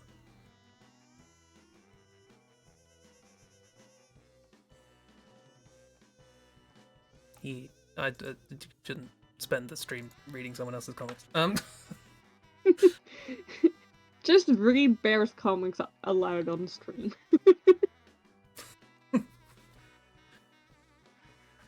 Fine, it can be a communal effort. We'll each have a character.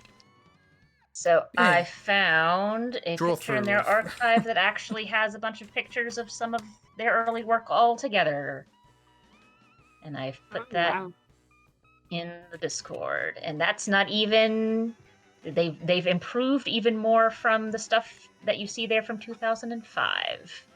Yeah, I imagine so, because 2005 was a long time ago.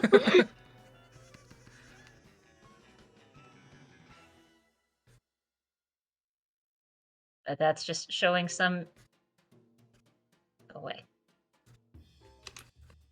Oh yeah, that was Sorry, I just remembered one of the biggest hurdles I had trying to work out October Noir was how to do the style, because my original idea was to do it in like black, white, grey, and one accented color.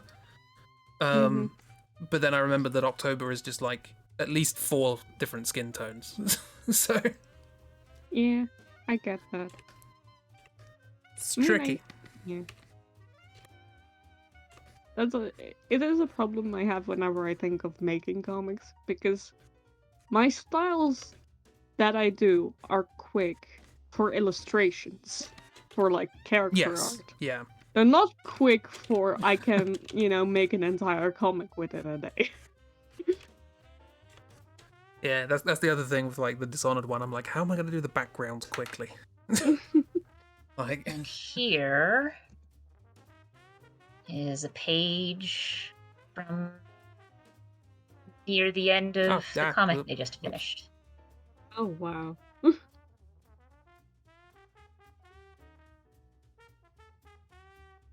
That's really good. yeah, cool stuff.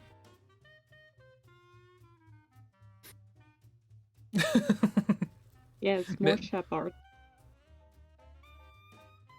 I need them in my life. Everyone make Shepard. more things of your things because friends like more things. Yeah. I like Shepard. Shepard is very gender.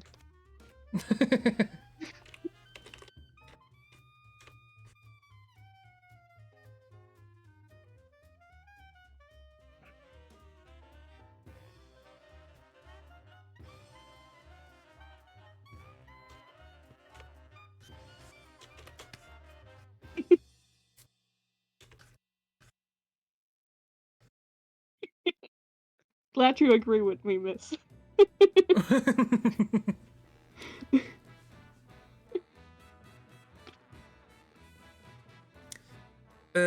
What else is there for things for next year? I'll go to my wall of post-it notes.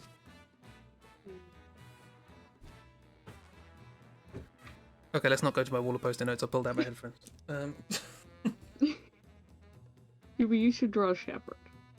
I should draw Shepard. Cerberus, little three-headed friend. Although, sorry, my brain is now has conflated Bear's characters into Cerberus, and now I'm imagining like a kind of centaur, but it's 3 humans coming out of 1 horse body. That's not gonna draw that. Let's not think about that. Is that going to go on my list of things to draw next to Centorpede? No. That's going to go on your list of things not to draw next to Centorpede. Centorpede. Yeah, I can't remember. I came up with the pun at some point, and I wrote it down. I'm like, I'm drawing that, and I haven't done it yet. Yes. I've written down that I It's should just make Shepard fan art. yeah.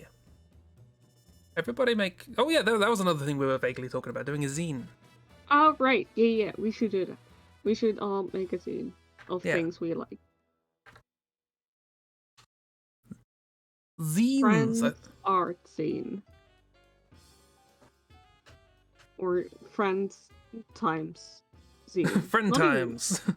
I How mean, that's it's like, pronounced? yeah, a sign, zine. I don't fucking know. It's English. Yeah. I say That- zine because it's supposed to be like magazine. But that's... It's only subsequent to discovering that it's like magazine that I started calling it zine. Prior to that, I called it zine, so... Yay! Love for people's Yay, characters. More Shepherd. Yes. Always more Shepherd. Oh, hey, look at that. That's I've just realized, I've just saw the hand-printed website that I sent to Bear.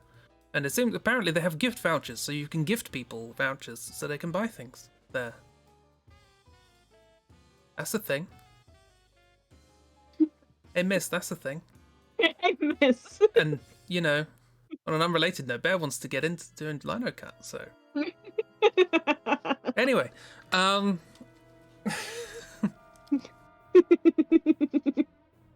today's episode, we found out Chris is the worst. I'm just giving Miss ways to bully Bear, that's fine.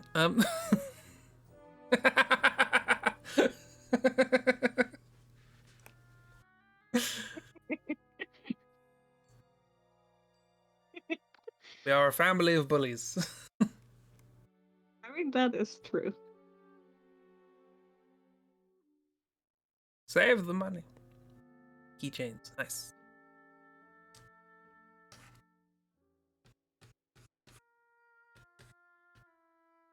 Yeah, so that's hopefully get an Outliers thing done at the end of the year, and then if it's done by the end of the year, next year I'd like to work on October Noir. Yeah. I wrote a new thing for it yesterday, actually. Nice. Because I was like, oh, that's an interesting idea for a monster character. And then I thought, actually, no, that could be a plot thing. Because I want to do a noir story, but I want the fact that they're monsters to be important to the plot. I don't want it to be the sort of plot that could have been done with humans. It has to be the fact that they're monsters that's important. Yeah, that makes sense. You plan to do it just like pure blacklight and blacklight, all that sort of stuff with, or have like splashes of color like Sin City sort of does to emphasize Yeah, stuff? that's what I was sort of thinking about. Like each chapter would have its own sort of highlight color, or each scene or But whatever. then you have to figure out what the highlight color is. Yeah. Alright, But again, the problem is working out how to tone things, and I've seen some things that are, you know, I can use as a basis and start messing around with and all that. But time.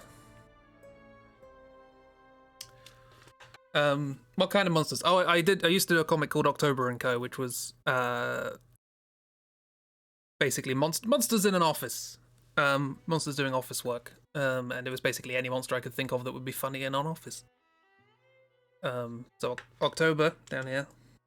That's that. To do the thing. No, there we go. This is October. They're a Frankenstein's monster made out of all of the bits left over from making other Frankenstein's monsters. And then this is Claudio, it's a haunted doll. Many other things. Tori, Minotaur. Etc. It wasn't a very good comic. I will freely, hands up, admit, it required a hell of a lot more planning than I gave it. That's another one, if you want to look at the difference between the art style at the start and the end. That's one. But yeah, the first comic of that looked terrible. As did the first 30 comics of it. Look good. You shut up. By the time I got to 78, Be it nicer started to looking... yourself this year. No! You need to be nicer. No, I need to make If money. you're not nicer to yourself, we're going to have to start saying nice things about you on stream again. Yeah. We're gonna do that every stream, man. I'm gonna have an automatic mute thing as soon as anything good is said. Then we'll type it out in Discord. You're not gonna escape this. Mm. You can stop it by just being nicer to yourself. So from now on, we're doing only solo streams, and I'm not looking at chat. Mm-hmm. See how long that lasts.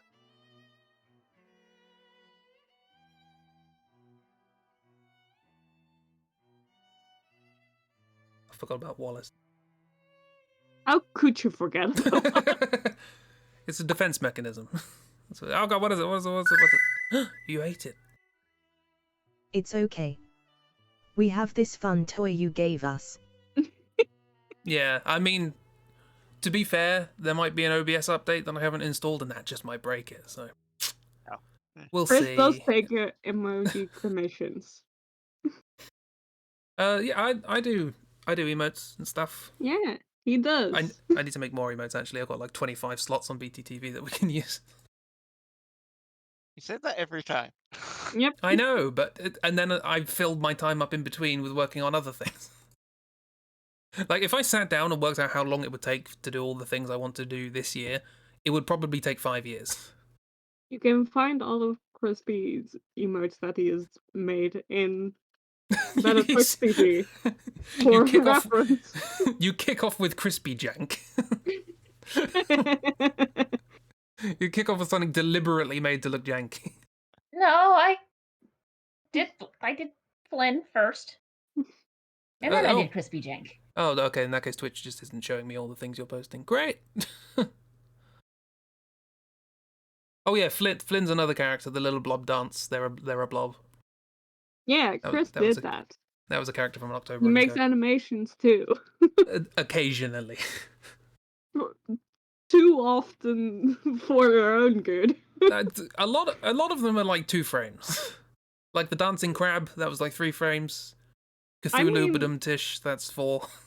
Yeah, and how often have you said this year, this was supposed to be like a very quick thing, and now I've been working on this for like 3 days. Badum Tish. I had to program that one as well. That's not an animation that's happening on screen. That is JavaScript actively changing the picture at points in audio. It's really annoying.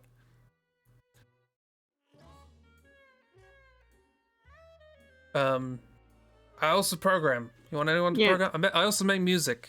I need money. Also make music. Chris is good at everything. Just throw something at him. I'm for reasonable money. at a reasonably wide variety of tasks. I make good tea. I don't drink tea, but I've been reliably informed I make good tea. Well, fair. you heard it there. Get Chris to make you tea. That could be a PA. Milk or water first. Depends on what the person wants. Most people I make tea for, they want the water first. But it depends. I feel like if you put more milk in first, then there's a diffusion that happens with the tea when specifically almost boiling water brings out a particular chemical in the tea. So if you put the milk in first, you don't get that because it cools down the water as it goes in. So it's a matter of personal preference. It's what I was about to say, because it's like, granted, I don't drink a lot of tea and don't make a lot of tea, and I'm sure a lot of tea made in the US would be considered just abhorrent to anyone from anywhere else.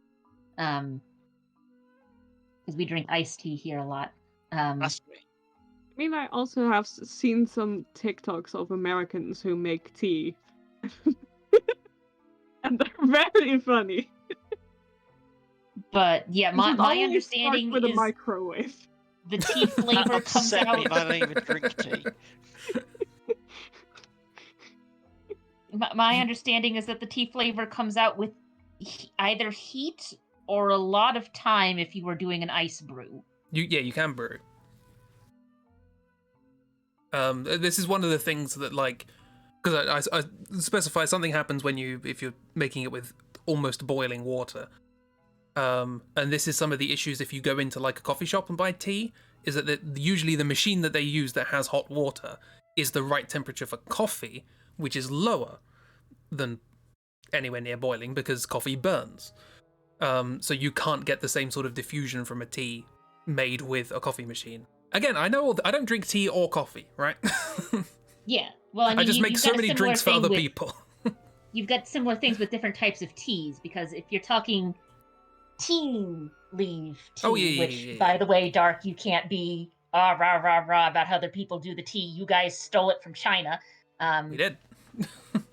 With that sort of tea plant, tea leaf, there's like 3 different kinds. There's white tea leaves, which haven't been processed at all, which means way back in the day, you guys didn't really get it because it didn't survive shipping all that well.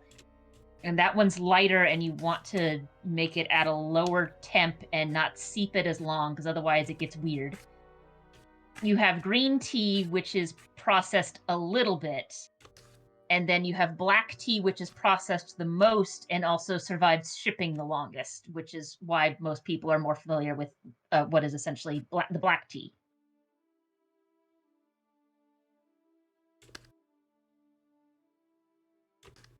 And then you've got other things that could be made out of, like mate and lemongrass and other things.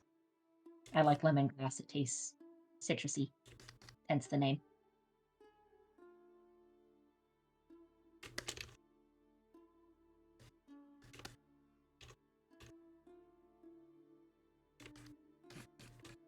I don't know. I just keep making tea in different ways, and then people say, "Well, that was really good."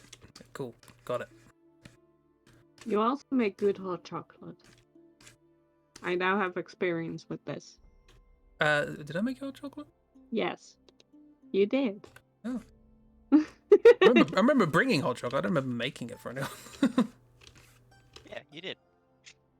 I remember this. You made hot chocolate and it was good. Okay.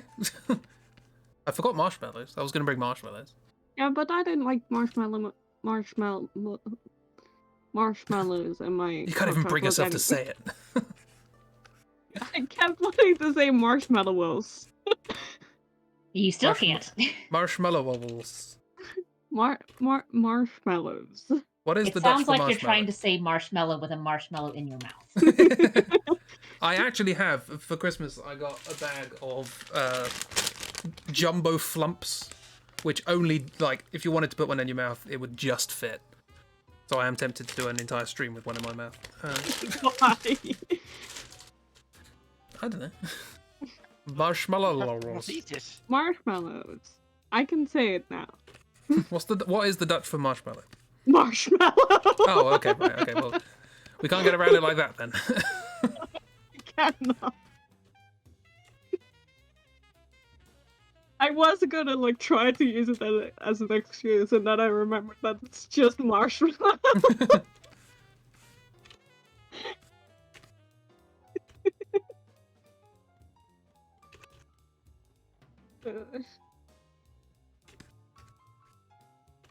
I just cannot speak. That's my problem.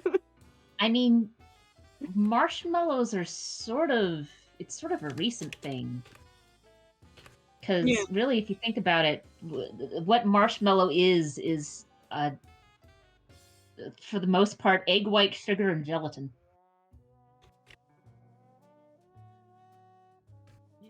Actually, I was looking this up. They had marshmallows in ancient Egypt. Well, there is, you know, Well, like the mellow marshmallow we plant. think of. Yeah. Because when you make, there's like certain kind of pies that have a thing on top of it. And I can never remember what it's called. It's more or less the same as Pastry. marshmallow, but it's not quite the same. Because yeah, it's egg white, sugar, gelatin, air. The rarest of ingredients.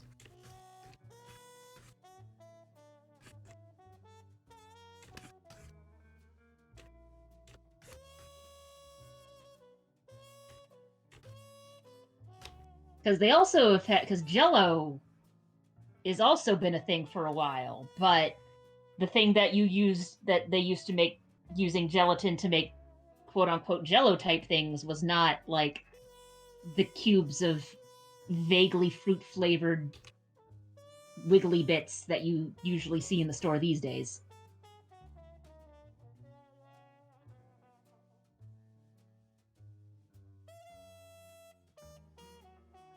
Sorry, I feel bad not responding when people say something interesting. But I also don't know what to say. I could say, So you're that's just- interesting. And that would That's do. interesting. But unfortunately, I have a chronic condition, which means that if something that I'm saying isn't original, then I won't say it. I'm like, no, I've got to be interesting. I've got to be interesting. I've got to say something unique. No, you don't. You can just say that's interesting. It's fine. Is there a reason why it's jelly here but a jello in America? Because Marketing, different. I'm sure. is there like a brand called Jello? Yeah. That's probably it then. Well, that's the answer then. Also, Another case closed. because of like Food and Drug Administration things, we have a distinction between jam and jelly. Oh right, okay. Yeah. That's the line. The line isn't very clear, but typically, if we say jelly here in the US, we mean a jam type thing that is made pretty much only with the juices, no solid bits. Oh, okay. But jam is typically made with bits of solid fruit in it. There was during the Second World War, they used to make jam for people in back home, but fruit was hard to come by. So what they used to do is they used to make it out of like parsnips and things, just any kind of vaguely sweet vegetable. But in order to give it that authentic, as if made with strawberries feeling, they used to make. There were people whose job it was to make tiny wooden ball bearings to put in the jam with fake pips. Yes, Bear knows what I'm talking about. What? Yeah, they used to make tiny wooden pips to put in the jam. That was somebody's job That- during the Second World War. Sounds like a good way to have a bad time. It's real weird. Like using something like a radish or something like that to make a jam instead. It's like whatever. Pretty much the main thing you need to make a jam or jelly is water, sugar, and heat. And that's pretty much it. So that at least makes sense. Get a vegetable, which by the way, botanically vegetable is meaningless. But you just get something that's got a high sugar in it. You can just go. Actively putting bits of wood inside it? Yep. Yeah, that just sounds like a way to have a bad time in the bathroom later on in the day. Because I don't imagine your body digests that. Not amazingly. Yeah, not unless you've got like a strong digestive tract. That's not going to end well.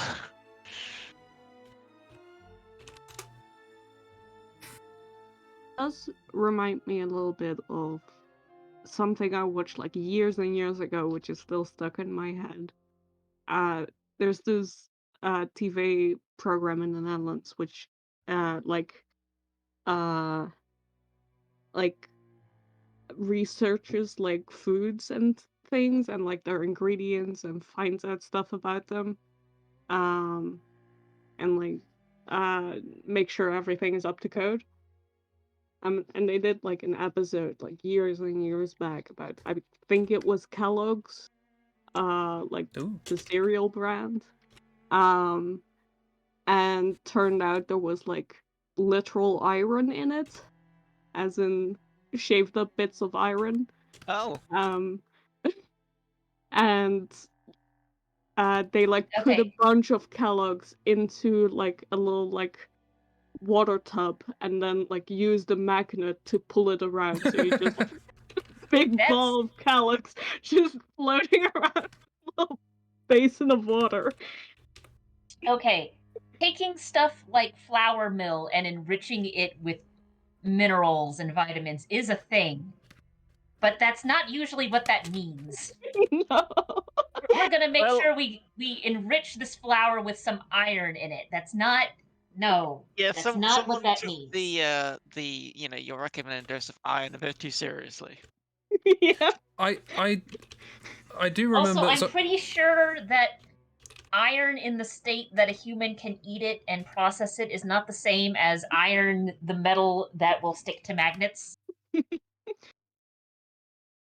Yeah. There's a reason that episode stuck in my head so long. And I mean so long as in, like, when that episode aired, I was, like, 8. I remember. I think my granddad, great granddad, I can't remember exactly. Used to say, and I have no idea whether this is a thing he actually believed or was just trolling us. That you would increase your your iron intake. You would increase your armor stat in real life. Increase your AC. By when you get like a fresh apple, just stick a nail in it overnight, and then eat it the next day, and you'll just get iron from it. Oh god. I mean- wouldn't recommend. No. Potentially, but you're mostly just gonna get rust. Yep. Yep. While And- the older people have lived so long that they've done these sorts of things, so the body has just had to develop an insane immunity and survival instinct.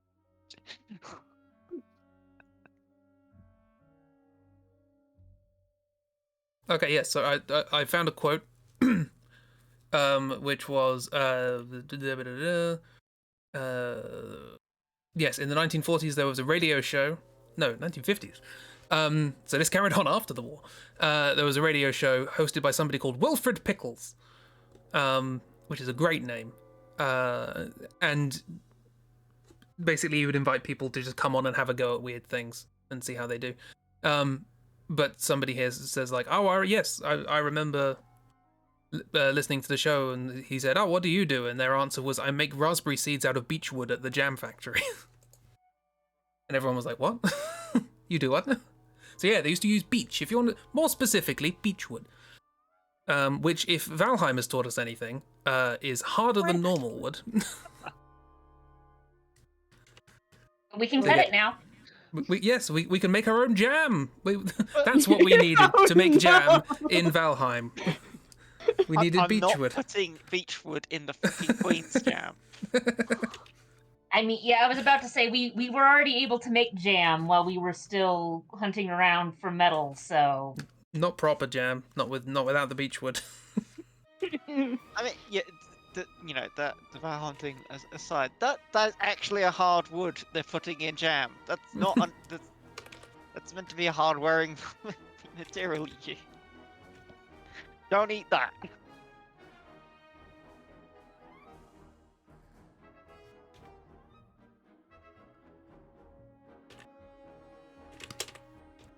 We didn't deserve to have an empire. This is why we had an empire. We used to bloody make fake jam with wood in it. It's like if we're that cheap, of course we spend that amount of money on trying to, take over other people's countries. Can't even afford to give ourselves bloody jam.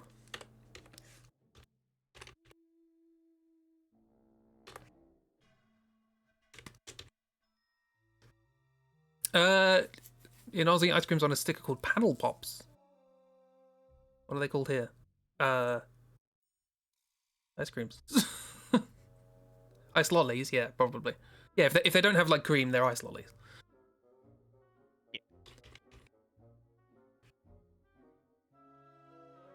Although you also find people calling ice creams ice lollies as well, because lolly is a silly word. Stop your lollygagging.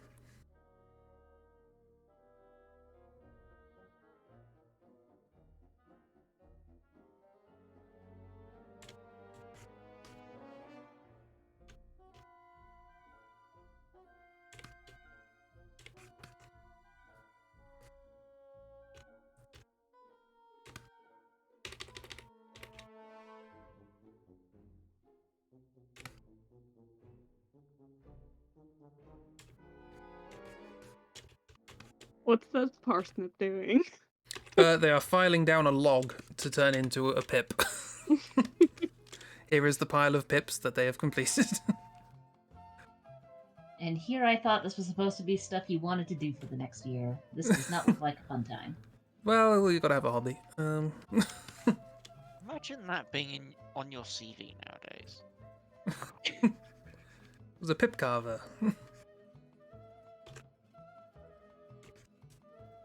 I mean, if you were doing like art things and making like miniatures and whatnot, and like crafting things, I could see it as a like, oh yeah, one of my art pieces is I've made all of these raspberries out of things, and as part of the design, we've got little wooden bits for the seed that I've hand carved or whatnot. Like, but not eating.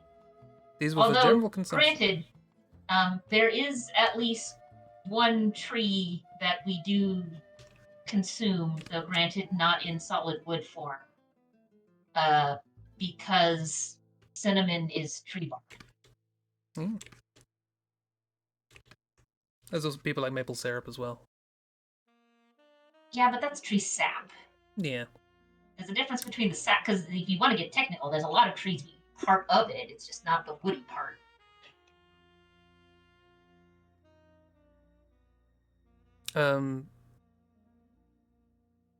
So yeah, sorry, just a random rewind to. No, that was something in my head. Don't rewind. This is a random fact that comes out of nowhere because my brain went off on a tangent. So there's a nice bit of etymology that I think is funny, and I want to just share. I think I talked before about how in is it Middle English or late Old English? I'm not entirely sure.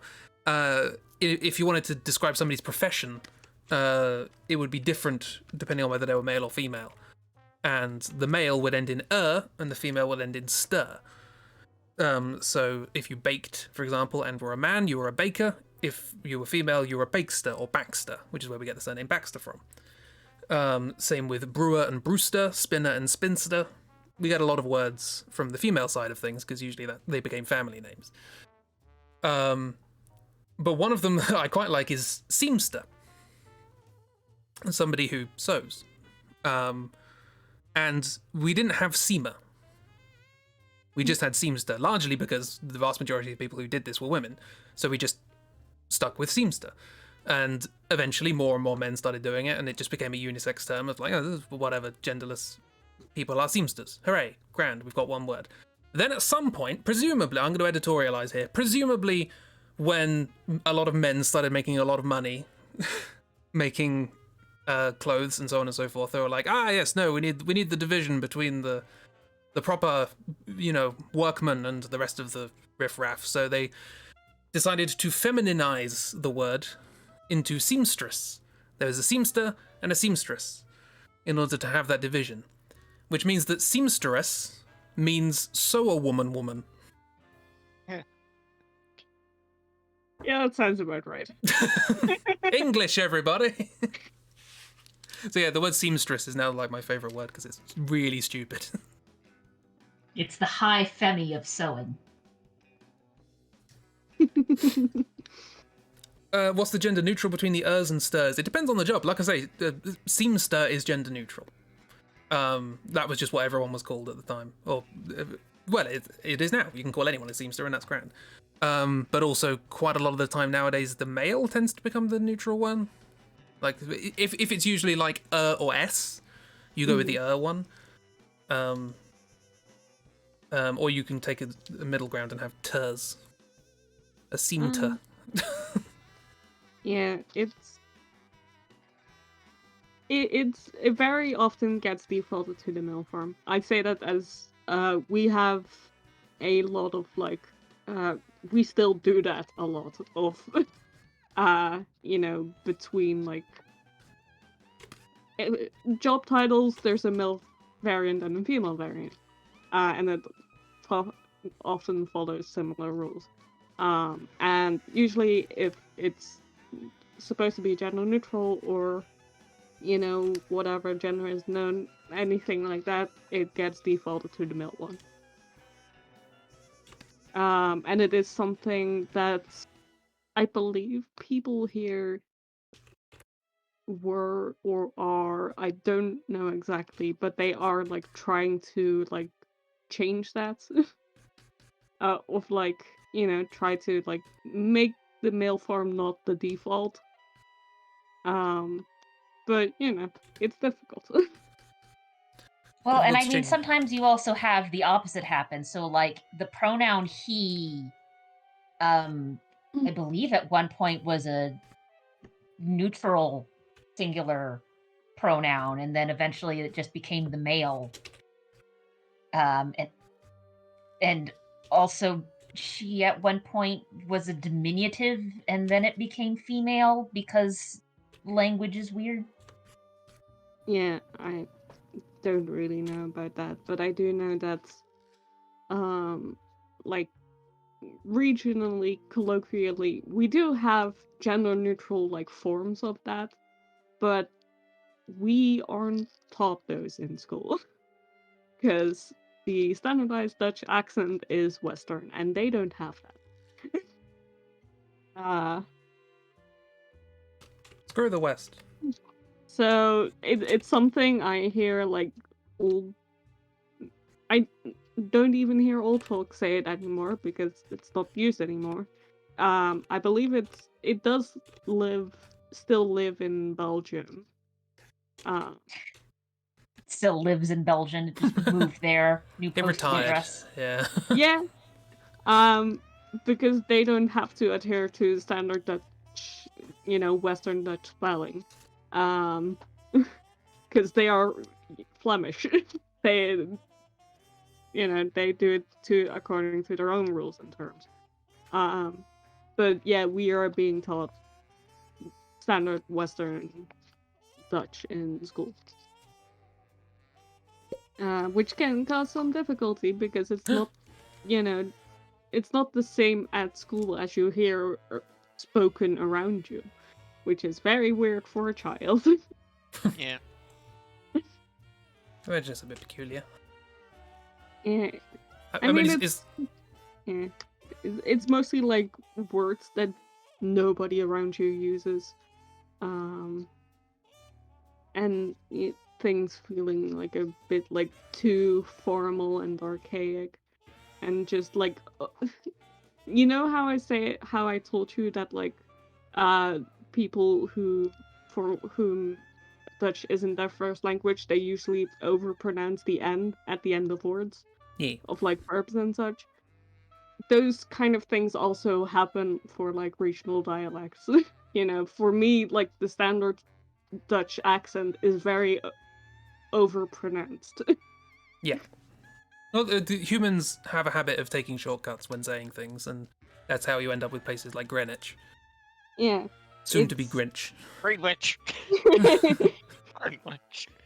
It was like yesterday even, like every time in Valheim, like every morning like Goedemorgen pops up, and I had to like actively like, because I don't pronounce the D in Goede. Ah. Yeah. I was trying to pronounce it to not confuse you, but it was like something I actively had to think about. No, I like. I mean, as Pikachu aside, I like hearing the what I would call the proper pronunciation, i.e., the pronunciation people actually use. Yeah. I mean, people do say it, just not around where I live, because we just shorten things. Or Well, I like that. Make things softer, I guess. I quite like the idea of learning like a new language and then going to the country and say, "Oh, are you from this part of the country?" as opposed to, "Oh, you're a foreigner." Yeah. I quite like that idea. Well, and I mean, it happens pretty much with all languages. My mom's side of the family is out of New York, and mom eventually sort of lost the New York accent, but grandpa never did. And the joke is basically that all of the R's of New Yorkers just sort of fell into the South somewhere. So you've got sentences like "park the car," park the car, but all of the R's have just left because we can't be bothered. That's not too dissimilar. Park the car. It's interesting. I like accents and how they change and how words develop from quote standardized forms unquote.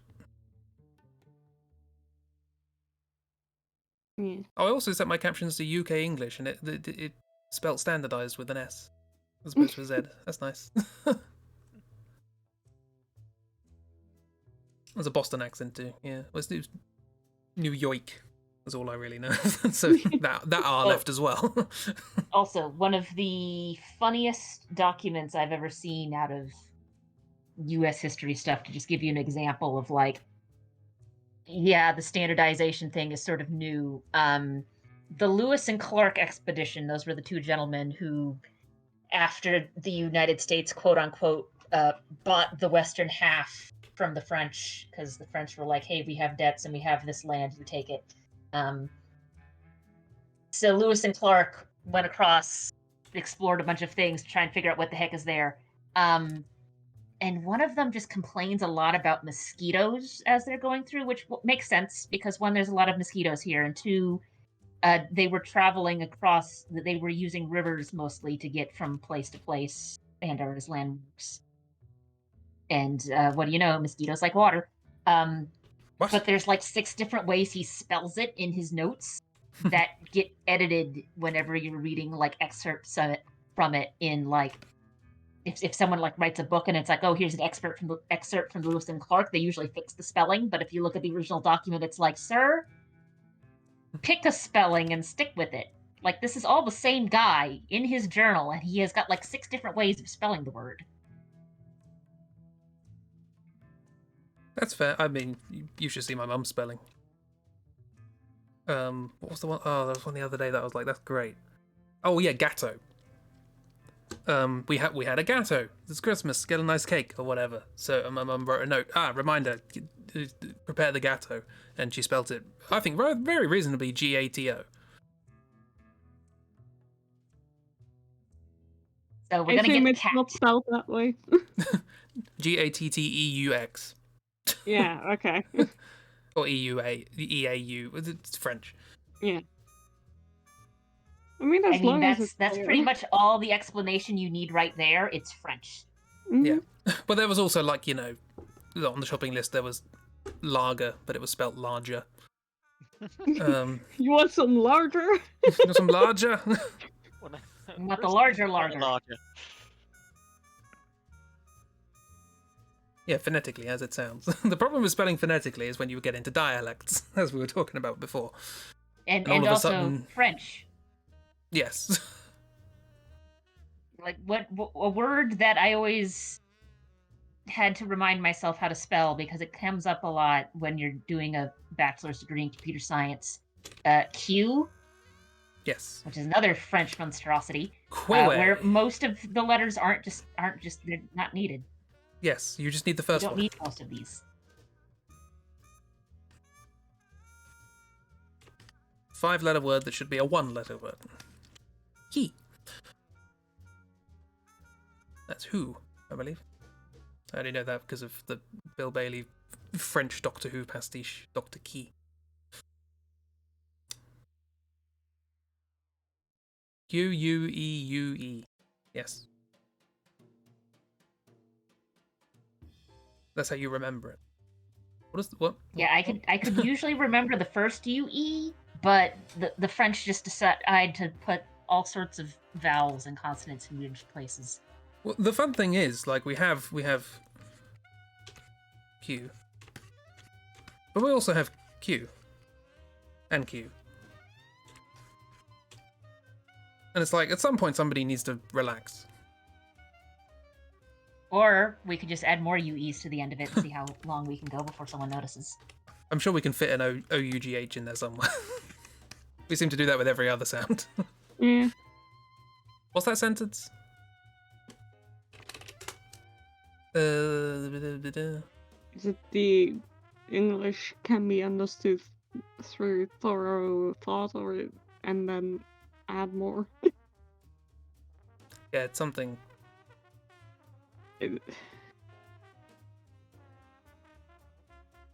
There's like 7 ways of pronouncing OUGH.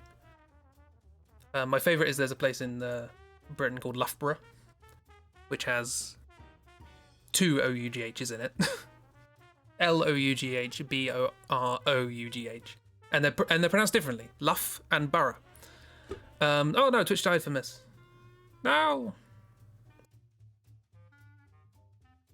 But yeah, somebody pointed out that if you take other pronunciations for those, you can instead pronounce it lowbrow, which is great because they have a university, so you can have the lowbrow university.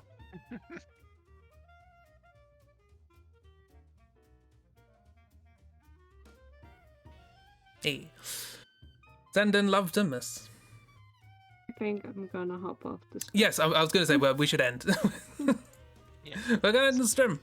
Yeah, nearly not 3 hours stream. Maybe you should just make your stream times 3 hours. It felt like we were winding up at like 9 o'clock. I was like, oh, cool, brilliant. This is normal time for Doodle streams, and then we carried on talking for 45 minutes. Yeah, I noticed. Anyway, we're gonna stop now. Thank you for coming along. It was nice. We didn't talk nearly enough about things we want to do this year, but we will talk more as the year goes by. I'm sure. Press the button. On Tuesday, I'll be back. We'll be doing apparently more Toem. More Toem. We did a 3-hour stream to finish that thing, and we got the credits, and it turns out there's more. I don't mind. It's a fun game. It's nice. And then Wednesday, probably do another Doodle stream, and Saturday maybe Zambles. We'll see. Maybe Zambles. And Sunday, another group Doodle stream, maybe this time with a form. Some sort of challenge. Probably maybe I'll not. randomly pick Yu-Gi-Oh cards for you to all draw or something. We'll see. Oh God. There's some fun ones in there. Yeah. So thank you all for coming along. Hope you enjoyed. And I'll see you around soon. Have a good time. Thank you for joining me, everybody, as well. It's been lovely. Good times. Yay. Goodbye. Bye, everybody. Bye.